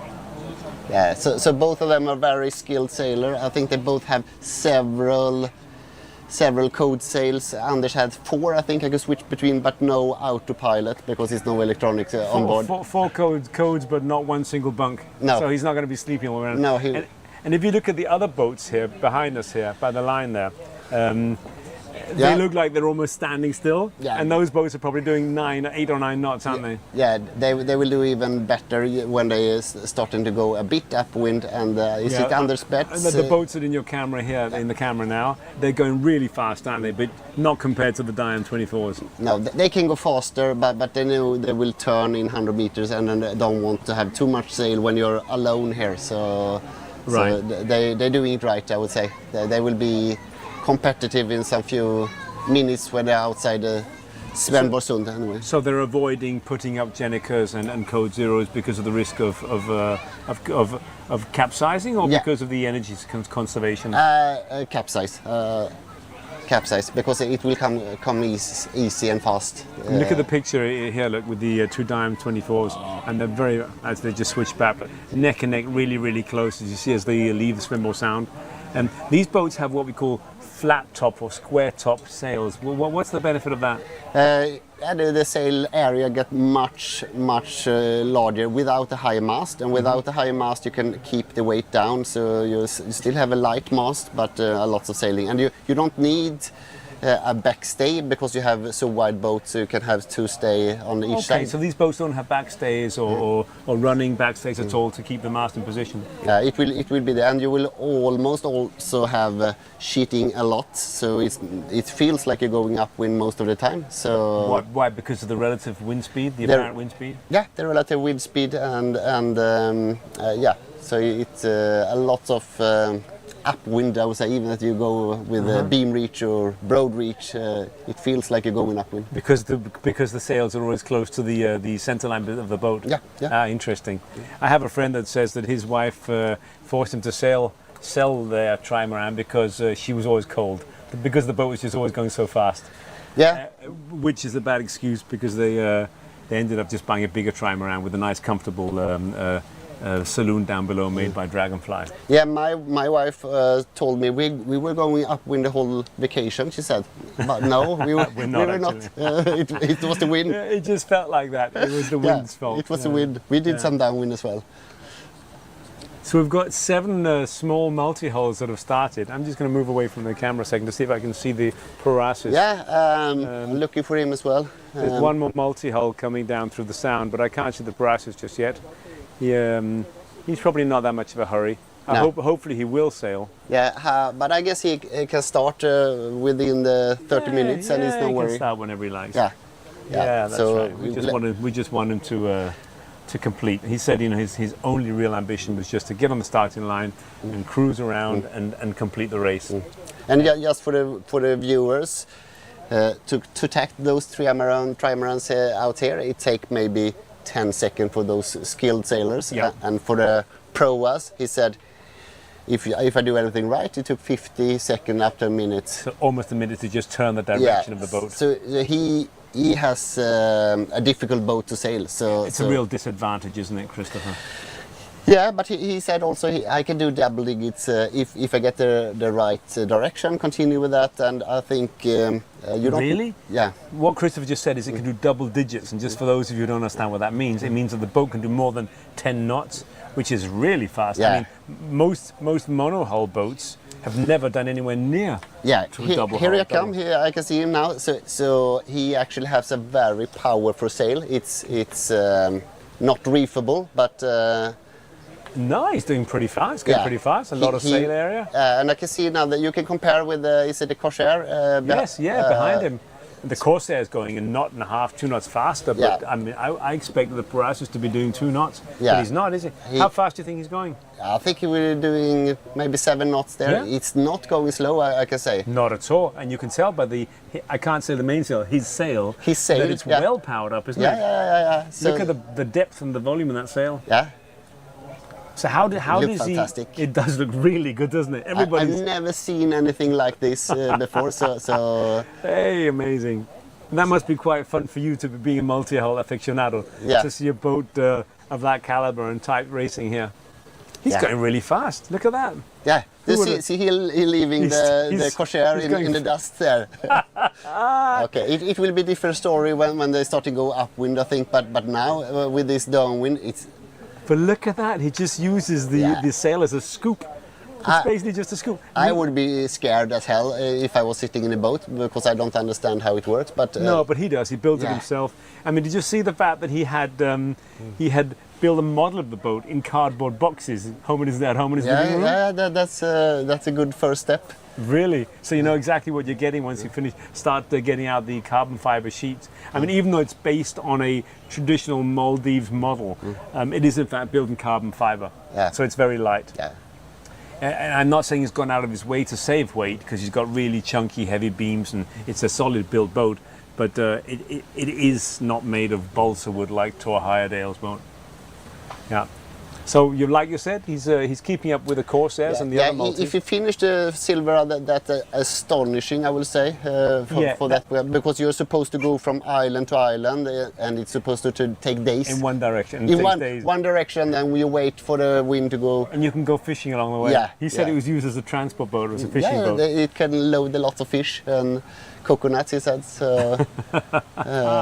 Great story. I mean, some of these boats participating here are incredible. Yeah. Did you see the medium class where there's a boat with a junk sail? I saw that, but I don't know what it is. I don't know what it is, so we'll have to find it because I think it's a conventional sailing boat who's been inspired and has decided to put a junk rig on it, which is a traditional Chinese or Asian sailing rig. Yeah, I like the color of it. It was It's too boring with all those white sails. You're a very colourful guy, though, aren't you? Yeah. More yellow mainsail. Yeah. Well, and what about your boat? It's sort of pinkish, isn't it? White with pink trim. To show that you can have more colors on the boat and stand out a bit. And, that's a good philosophy. It's a good philosophy. That the Proa is being overtaken by the Corsair, but don't forget the Corsair is a light racing trimaran that's built for these conditions. Yeah, and designed 1,000 years later. Yeah, yes, that's a good point. There's 1,000 years of evolution between those boats. So Ian Farrier had some time to. So can he reef that sail? No, it is what it is. How close to the wind do you think that boat can sail? He said the tacking was over 100 degrees, so he's not going that high. I cannot. I don't know exactly how high it can go, but And those are really good shots from the drone there, filming that boat. That's because you really get to see the shape of the sail with the wind almost exactly astern. And look at the way he's using his sail compared to the Farrier, to the windward of him. I like he's close to him, so you can compare. It looks like the Farrier is giving a bit of a hard time, or maybe they're just trying to move away from land because there's no wind to windward. It would look that way, doesn't it? Yeah, it was much more wind on the left side here. Yeah, so they're bearing down a bit against the current, which is not great. Now the Farrier has decided to come a bit further to starboard, come up into the wind. But it will be interesting now to see if he can sheet in that and start, because he needs to go some upwind. He doesn't want to. No, he doesn't want to go too high to the wind, does he? He doesn't want to beat in a minute. No, and he doesn't want to tack for sure, because that will take a long time. I'm a bit surprised that he's not. Maybe he's being disturbed by the Farrier to windward of him. Yeah. And like I say, I mean, this is a great picture on our screen here in front of us that the viewers are watching. Yeah. You can really see those two boats. Like I said, there's 1,000 years of evolution between them. Still going close together here. So and okay, the trimaran has a reef, but that's understandable. I think also it's worth mentioning that there is another trimaran, a modern trimaran, another Farrier, behind the Proa. Yeah, which is an is it the Dragonfly 28 or? I think so. Yeah, I think it might be the Dragonfly. Or no, 28, but some Dragonfly 25 Sport. Tim Mutz. Tim Mutz, I talked to Tim as well. So it's his first year. He was really exciting to sail. I told him to go easy on the start, so maybe that's what he's doing. It's your fault. It's my fault. Sorry, Tim. You would be much further forward if I didn't say anything. A couple of guys gave me. It's a long race. It is indeed. He'll be fine. You don't need those 2 minutes here in the beginning. Go easy, and because it will be a long beam reach after this. So it's. And the usually interesting to see what the Proa has done, because when they get to the reef at Turul Reef, he has to move his sail to the other side to change the direction of the boat. Yeah. Doesn't he? because he's going to have to have to turn the boat around and put his sail on the other side and have the wind on what would be a conventional port side, but he doesn't have a port and starboard side. No, he said it doesn't call tacking or jibing. It's a third term. I forgot what the name was, but it's another term. How you do it? You switch direction. Because you always have the same leeward and windward side of the boat. You never change that. No. So instead of moving the boat, you move the sail. Yeah. So I guess it will go up like I cannot show here, but I wish I had the small Proa we can show around in the camera. But maybe the drone can see what his next move will be. There's actually a very good illustration of film on the Proas's website. So if you look at Proas catamarans, Proasis, and you can actually see some really good films where you can see Henrik turning his boat through. We can the add wind. the comment in the a link in the comment afterwards after the live feed. Yeah, let's do that. Yeah. I don't think that's a competing boat that's just passing the starting line there. It looks like an XP44, but he's not in the race. No. It looks like he's out for a weekend cruise. Well, that was the small multi-hulls that have left. And in about 90 minutes' time, we're going to have the large multi-hulls, which is the remainder of the Silverrudder fleet, the very, very last boats that are starting at the Silverrudder 2025. Now, there are about 12, 13 boats racing here. Yeah, it will be some very interesting start, the Multihull Large, I would say. Maybe some of the fastest boats. Maybe not faster than the Diam 24, but they have a chance to compete there. So do you think that the Dragonfly 40 with the Jens Tusen, he's going to be slower than the Diam 24? I don't think he will start, yes, or? Isn't he? He wasn't in the harbour, that's true, but it doesn't look as though he's notified that he's not starting. Doesn't matter. I heard that he was on the other side of the world with his boat. All right. That's just a rumor, okay. but, right. Let's confirm that in a minute. We'll see in about 20 minutes' time whether he starts or not.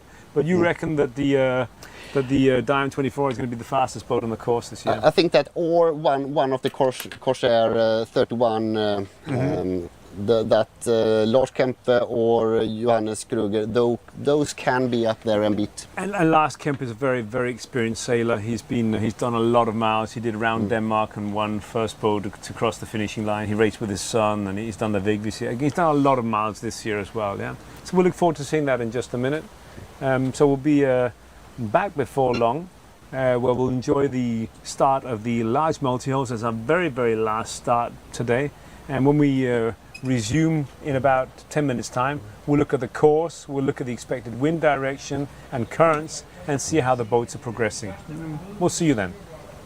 We're outside the meeting point, Silverrudder 2024, and in front of me is a whole bunch of helpers. Mads, Benedikte have offered to let me interview them. Mads, what is your role here at the Silverrudder? Tell us a bit about where you come from and why you're here. We're here from Proa, School of Performing Arts, and we're here because we love sailing, and we have our sailing instructor, Jesper Henriksen, who has granted us this volunteering job at the Silverrudder in Svendborg, and it's really cool. We all love sailing. And Benedikte, what are you actually going to be physically doing here? So we are going to be safety checking all the boats, making sure they have life vest and all this safety equipment that's required from the Silverrudder race. So have you been given a proper briefing of exactly what's expected of you? Yes, we have. We just met with one of the safety inspectors who told us what we need to be checking for, and if there's anything that isn't proper, we just report it to them so we don't have to do any conflictation. No, they're very nice. They'll love you being on board. Yeah. Mess, have you seen the boats yet? Not really. We've drove past them, but no, I'm really very thrilled about going to the harbour and jumping aboard. But I haven't really seen any of them. Okay. Do you both sail? Do you all sail at home, with the family and friends and stuff? No. So I have only been sailing with my brother for a week. But it really inspired me to come down here at Proa Performing Arts and Sports School or college to learn how to sail and hopefully get my license and maybe continue on to educate myself in the sailing world. What about you, Mads? Do you race or do you sail at home? No, I haven't done any sailing except for I was a crew member on a smaller family ship going down the coast of Portugal and out to Madeira a year ago or so. But I don't come from sailing, but I love it. Okay. Well, look, you can really look forward to this. Some of the absolute fastest and most magnificent and newest boats available anywhere in the world here. And you'll really look forward to this. You'll enjoy it. Thanks a lot for coming. Thanks a lot for helping us out here. We appreciate you coming back every year. And thanks Jesper from Proa Sports and Performance in Lundeborg in Svendborg. Thanks a lot.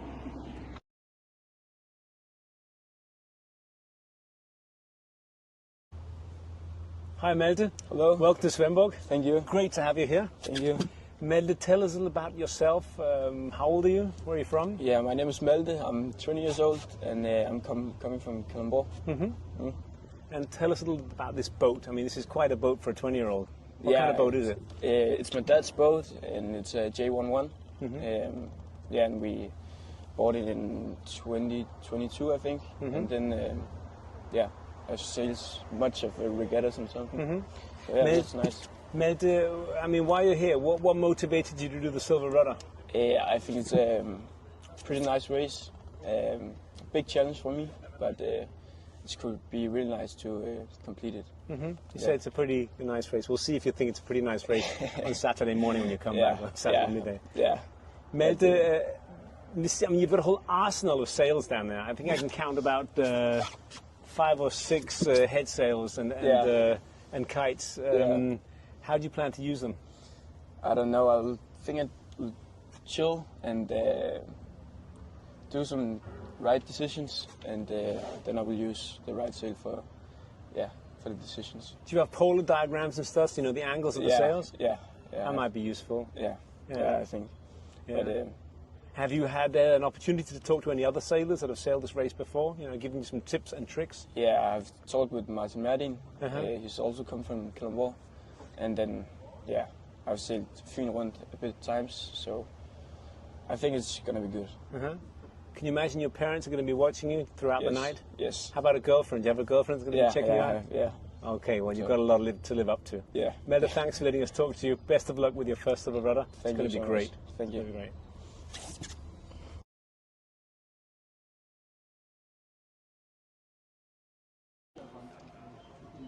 Franco, welcome to Svendborg. Welcome to the Silverrudder. Thanks a lot. Franco, tell us a little bit about your voyage, your journey to Svendborg and the Silverrudder. Why are you here? Why I'm here? I'm here because you. Because this regatta is incredible. It's really bigger, and I can see, I touch with my hands that it's really bigger. I made many regattas. I have a mini transat. Tell us where you're from first, Franco. Sorry, I'm from Italy. Okay. I'm from the Gulf of Trieste. And you've driven all the way here from Trieste? I drive with my alone because I like that enjoy this adventure alone because it's a long regatta. It's a single-handed adventure. Yes, single-handed from house and back. Yeah, I mean, we communicated a couple of days ago. You said, the weather looks pretty rough. I'm not sure if I'm coming. Yes. And I said, give it a couple of days. It might be good. Give it a couple of days. Yes. Finger crossed. Franco, I mean, where had you heard of the Silverrudder? Well, in Italy, it's not very popular. It's not very famous. Nobody knows. It's not. We know that. Not yet. Because you are a young event. So maybe it's not so popular. I think in the next years this will be. You will be more problems with the inscriptions. You think so? Yes, absolutely. Really? Absolutely. Because I'd like to have more Italian boats here. That would be nice. No, sure. Because it's not very popular the opportunity to sail alone with outside the mini transat circuit. So this event is the best in Europe, I think, in the world. So when I hear from internet friends, something like that, I said, no, I have to. I got to try. I have to go. The only problem was that I have many boats, many kind of boats, and we are involving in this project. in this project. Maybe I should just show this to Fleming. Yes, this is with my friend Manuel. We invented this project because we were like quite tired to follow this normal circuit of regattas. Because normally it's the transats, the mini transats. No, but circuit Major 24, you know, sure. It's normal. The Mediterranean every races. year the same. Yeah. So we invented this, and every year we change.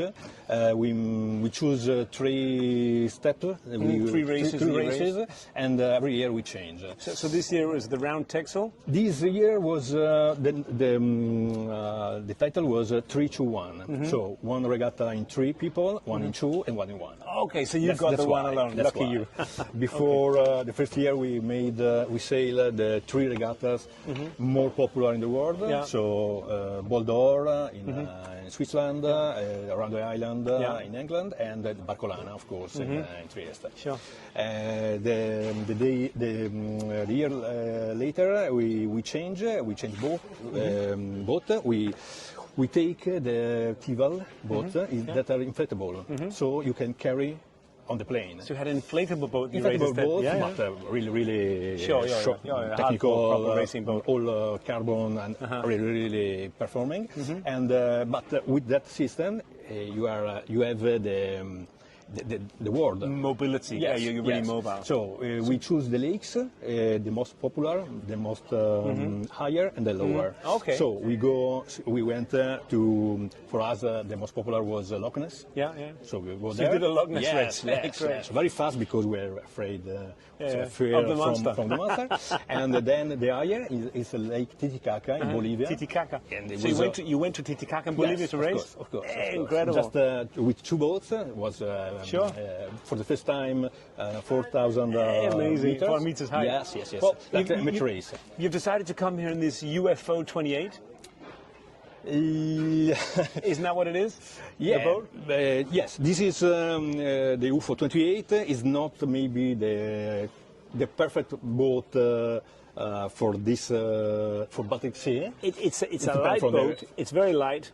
Yes, it's very light. Sure, it's very fast downwind. Yes, sure. But if there are too much wind, it's survive. It just survive. Yeah, it might be survival. But these pontoons we're sitting on, they can fall down just for transport, right? Yes, just for so makes the boat a little narrower. but so how much does this boat weigh? What is the displacement of this boat? 1,100 kilos. Okay, so it's for a 28-foot boat. That's very light. Very light, very fast. But usually we sail with this in 7 people. And tomorrow I will think about my friends and their 500 kilos. And they'll think about you. They'll think Franco's crazy. So everybody say that. So there's a hell of a lot of mast on this boat as well. Yes, 12 meters. But you can reef the main, I hope. Yes, I made a new reef from my sailboat, sailors, and I managed something to. You modified things because one of the things when you're alone in a race like this, you've got to be able to have everything close at hand. Yes, it's got to be very accessible. Yes. Usually I sail in Italy. Always I prefer to sail alone. Okay. Because I like it. I like it. So and I know this boat very well. You'll be fine. I'm very comfortable with this. You'll be fine. Have you looked at some of the competition? Who you're going to be racing against? Sincerely, I'm here just for the T-shirt with that you give me to the end with the right finisher. That's my target. That's my price for this year. Next year, maybe I come back with maybe my Min Transat or. Sure.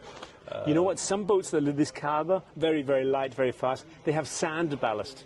Yes. They have bags of sand that they drag across. Yes. And they hammer over the side. I'm not suggesting anything, but I'm saying, people prepare themselves amazingly like this. Yes, but my Min Transat has the canting keel, has the ballast. So why didn't you bring that boat instead? Just because I don't have the trailer. Okay. With the rules. I mean, this is a great boat, and the weather forecast is not as bad as you might have thought. Yes, but when you come from Italy, you need 1 week before. Sure. So transport the weather forecast, better than me, is not so predictable. It's not. Yeah, the wind is more unstable here, I believe. Yes, but it looks like it's going in the right direction. I think you may have very light winds for half of the race, and strong winds in the beginning, and moderate winds for the other half. Yes. I think you'll be fine. I'm just worried about the currents because in Italy we are not used to sail with the currents. What's the draft of this boat? 2 meters. Okay, it's 2 not meters, too bad. but usually I go like this, so 1 meter. Don't worry. And what's the air draft from the waterline on the top? 15. 15? No, the master. Yeah, from the bottom to the top.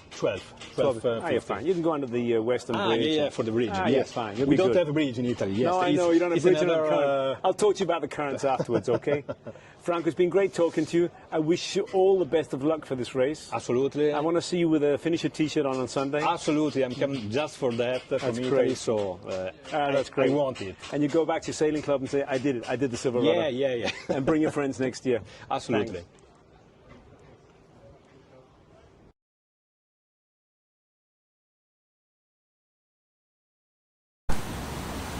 Well, welcome back, ladies and gentlemen. On the stage of the Silverrudder 2025, we're coming up for the very, very last start of the day, which is the large multi-hulls. If you've just joined us, next to me is Christopher Olsen Kidholm. Yeah. Trying to get the pronunciation right. It's okay. Christopher is my multi-hull expert. We're looking forward to getting some input on this final start. Christopher, what can we expect of this start? It's lots of interesting boats. It's lots of Dragonfly, but also some fast Corsair and Sion that will do very well, I think. So we will go through them soon when we see them. But I think they could do very well, and they will be fast. Well, we've only got 3 minutes to the start. Yeah. And why do you think that we can't even see the boats yet? It's because they know they can reach those 500 meters so fast, so they don't want to be too close to the starting line, and they will go over. And how much penalty is it if you go over the line? 30 minutes. So if they're just one boat length over the starting line, they get penalised by 30 minutes. And how fast can one of these boats sail in 30 minutes? In 30 minutes, you can go halfway to the bridge. 6 miles, yeah. If they're doing 12 knots, they can do 6 miles. Yeah. That's 10 kilometres. That's a hell of a waste of sea time. So, what's the boat that we've got in the on the screen here? It's probably one of the bigger, or it looks like Dragonfly 28, and it could be Jakob Madsen. I was eating dinner with him the other day, and I know he is not afraid to set his Jennaker, so he will go fast after the Svenbrosund. So it could be very good weather for him, because other people maybe hesitate to set it, and he will set it early, I think, and go super fast. What sort of wind conditions do we have here? Perhaps you could just recap. We've talked a lot about the wind today, the wind and current, but what can they expect? I would say in the beginning here, maybe the gust is 20 knots, but in the middle behind the island, it's very little. So it's a little tricky to get out it, but then you will go have a good speed. So you've got 20 knots wind, which is about 8-9 meters per second, abaft of the beam to start with. And then once they pass the starting line, just a few hundred meters after that, they have to come further into the wind in an area where there's almost no wind at all. Yes, so you will go a bit upwind with almost no wind, and suddenly it will come 20 knots or 10 meters per second wind. So you really need to watch out with those boats and ease your mainsail. So do these trimmers, are they constantly on their main sheet? I hope so. What would the consequences be if they're not constantly maintaining or monitoring their main sheets, which is the piece of rope which slacks out the mainsail so the boat doesn't heel over too much? The Dragonfly will not flip in any upwind condition, I think. But the Corsair maybe if they have no reef, and they could go a bit high and so on. So, but I can see some of them having a reef. That's very understandable. So they have a smaller sailor. That's 1 minute to go to the start. That rather sick sounding whistle was 1 minute to start. Okay. So let's see if we have any boats crossing the starting line too early. 1 minute to start. You can see the starting line there. I think they already started, Philip. So we were talking too much. Sorry about it. Clock is wrong. They started. They're off. And as you can see, this Dragonfly 28 is first boat across the starting line. Yeah. Number 428, which is the with Mark Landry in his Dragonfly 920 race. Yeah. Fearless by nature. I talked to him. He is actually going to sell the boat afterward. Maybe he will upgrade to even faster, but I think he should keep it with this good start. That's a really good start. Yeah. What's the red boat in the middle there, just behind us there? What's the boat we'll be looking at there? Is it the Dragonfly 28? Yes, it's got a sail number 180. It's Brian Nielsen. Okay, yeah. Elmo. Yeah. Elmo. Kersgaard, he's been with us several times in the past as well. You can see one boat actually put up the... A Code Zero, yes. No, yeah, Code Zero. I would not be surprised if that was Jacob Madsen, because he said, I will not... He wasn't going to hesitate. No, he's not hesitating. So maybe you can zoom in and see. Yeah, and he will do a great speed. So you can see, yeah, that's right. You can see the boat at the head of the group of 4 boats there has got a bigger head sail, what we call a Code Zero. And it's quite easy to furl in actually, because it's not a Janacker. You can just furl in it. So he will manage to take it down in a few moments. Literally just take him seconds. Yeah. But he had a tough time there with the yellow boat is the Sion 96 with Jacob Haber. And, yeah, Ra. Yeah, that's a very fast boat. Last year I think he got some problem with his autopilot. So he did indeed, yeah, that's right. So he had to abort the race, but now it's fixed. It was just a cable that was loose. Oh, so how unfortunate. So sad to break the race just because he was doing great. In fact, that boat has sailed the Silverrudder at least, or it started the first time, at least 10 years ago, with its previous owner, Peter Hübner. Okay. And then he sold the boat to Jakob some years ago, and Jakob has done his Vegas years and has done his Silverrudders. But do you think that's a potential winning boat for the large multi-hulls? Yeah, if he push it, it's a very fast boat and lots of sail. What do you think of his tactics starting right there to windward? So in the picture the viewers can see, they can see that he's furthest to the left, which means that he's closest to the wind. Yeah, you can see all of them lining up here. We have a Corsair, Dragonfly, and I would like to be in the other group. On the other side. Yeah, on the other side, right, because okay. they will get the wind first. Now they will take the wind from each other there, and it will be some moment of slowness. Well, I can see that the boats are bearing away, so they're doing what they can to move away from land. You see that? Yeah. Yeah. To try and secure more wind, because there's next to no wind close to land. Now the yellow boat, with the Ra, the Seagon 9.6, he's decided to hang on in there and stay to windward. It looks like he still have a wind, yeah, because it looks like it's paying off. He has a pretty high mast and no reefs, so he catching some wind there and the others doing aren't. well. Yeah. Well, do you remember Martin Meridine in the extra large boats, in the 43-foot landmark? Yeah. He stayed to windward and definitely benefited from not bearing away, and that's sailing a much shorter distance. Yeah, and he looks like he's got a good speed. Yeah, on the yeah. boat. Now he's. You can see him in the photo. Yeah, he's speeding up and he's doing well, and he's also prepared code. I can see in the front. And a much better course than the rest. Yeah, yeah. So he's saving 100 meters perhaps by just staying to windward. That was a good move, but not every one of those could do that because they took each other's wind. That's right. He stayed to windward, and it was a bit of a risky decision, but it looks as if it's paid off. Yeah, he's also one of the few that have the center board, or what you say, dagger board on the side, so it's very powerful. What's the point of the dagger board? What's the purpose of it? It's just so the boat doesn't drift too much, and if you are going up and if the boat is heeling a bit, and you can have the center board or a dagger board on the side, then you still get full power on the dagger board when it's on the side hull. Okay, so it works as a type of keel, does it? Yeah, but also it's less convenient, but it's a racing boat. So. But does it generate lift? So when you're beating against the wind, does it generate lift just like a keel does, increase or decrease the angle to the wind? It does a bit, I think, but you can also have different shapes. I know in a smaller multi-hull, then both Andre and Ulf, they have C-shaped foil on the side, so they can actually adjust with electronic. Okay. And then you can lift up the stern, put up even more sail without flipping over. But it's also trade-off, because they are, when you're going slow, you don't want to have too much daggerboard at all. Does it create some drag then? Yeah, Right. they will try. So do you not use it downwind?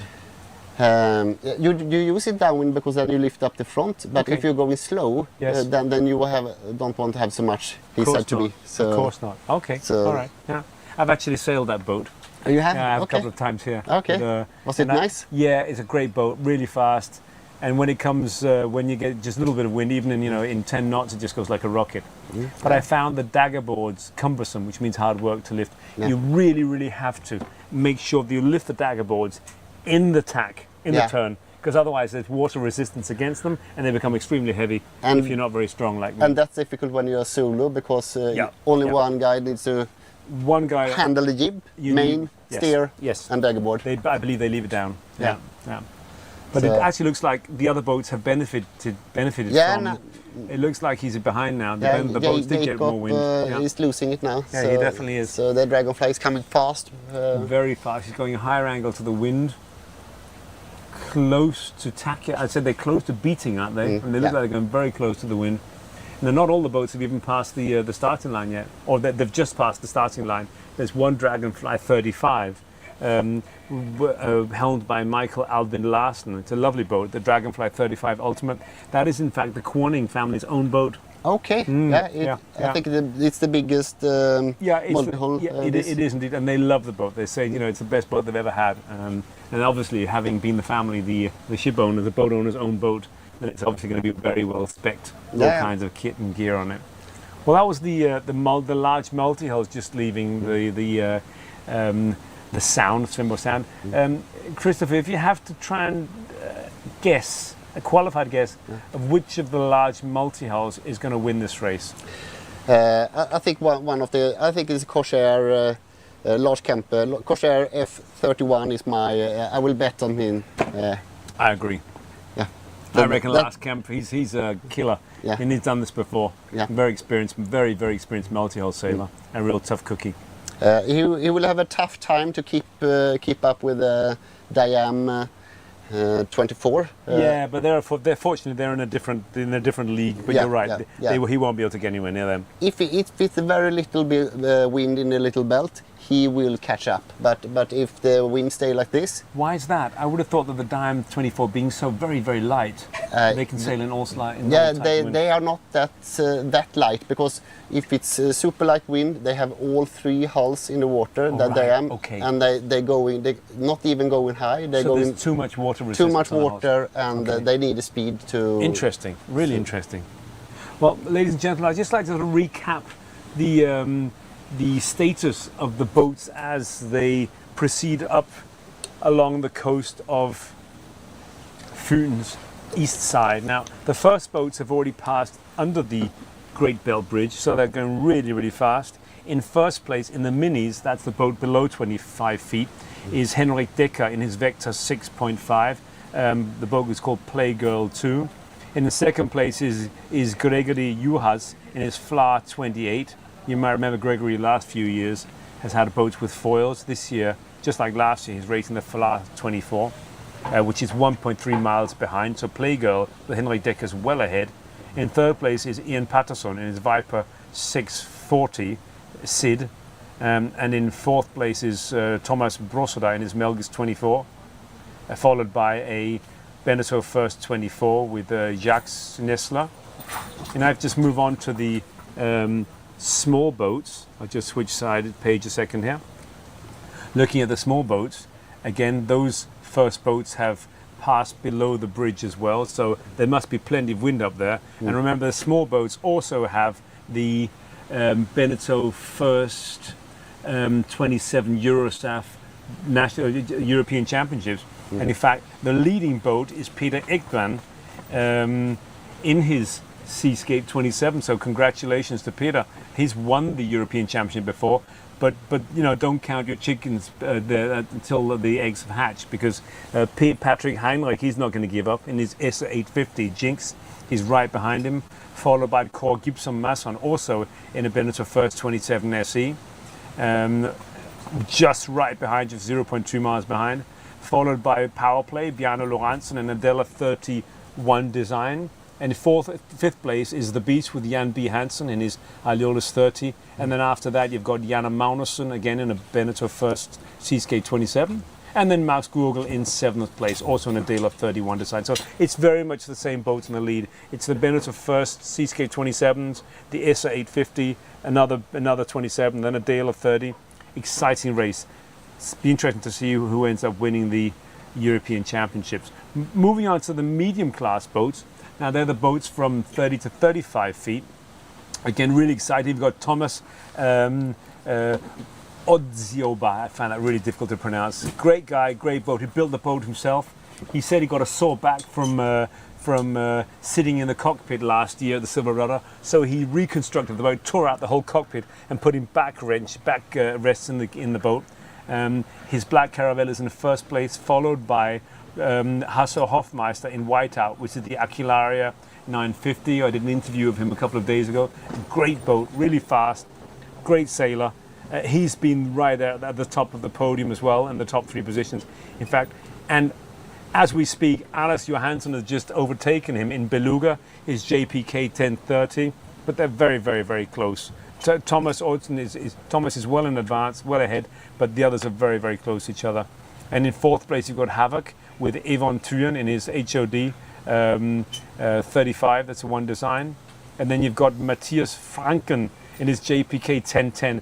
Don't underestimate Freisheit with Matthias Franken on board. He has won this twice in his Melgus 24 and he's just upgraded class. After that, I got Lorenz Jensen in his JPK 1030. It's going to be a really close race. I think it's worth mentioning that in 7th place, and that might surprise some people, is Per Silberberg in the first 30. When I say it might surprise people, he's a great sailor, it's a great boat, but it's by far the smallest boat in the race. But on the other hand, so is the JPK 1010, yeah? and it's it's tearing away. And then after that, you've got our good friend and UK sales owner, Archambault 835, Stefan Fosk. So go for it, guys.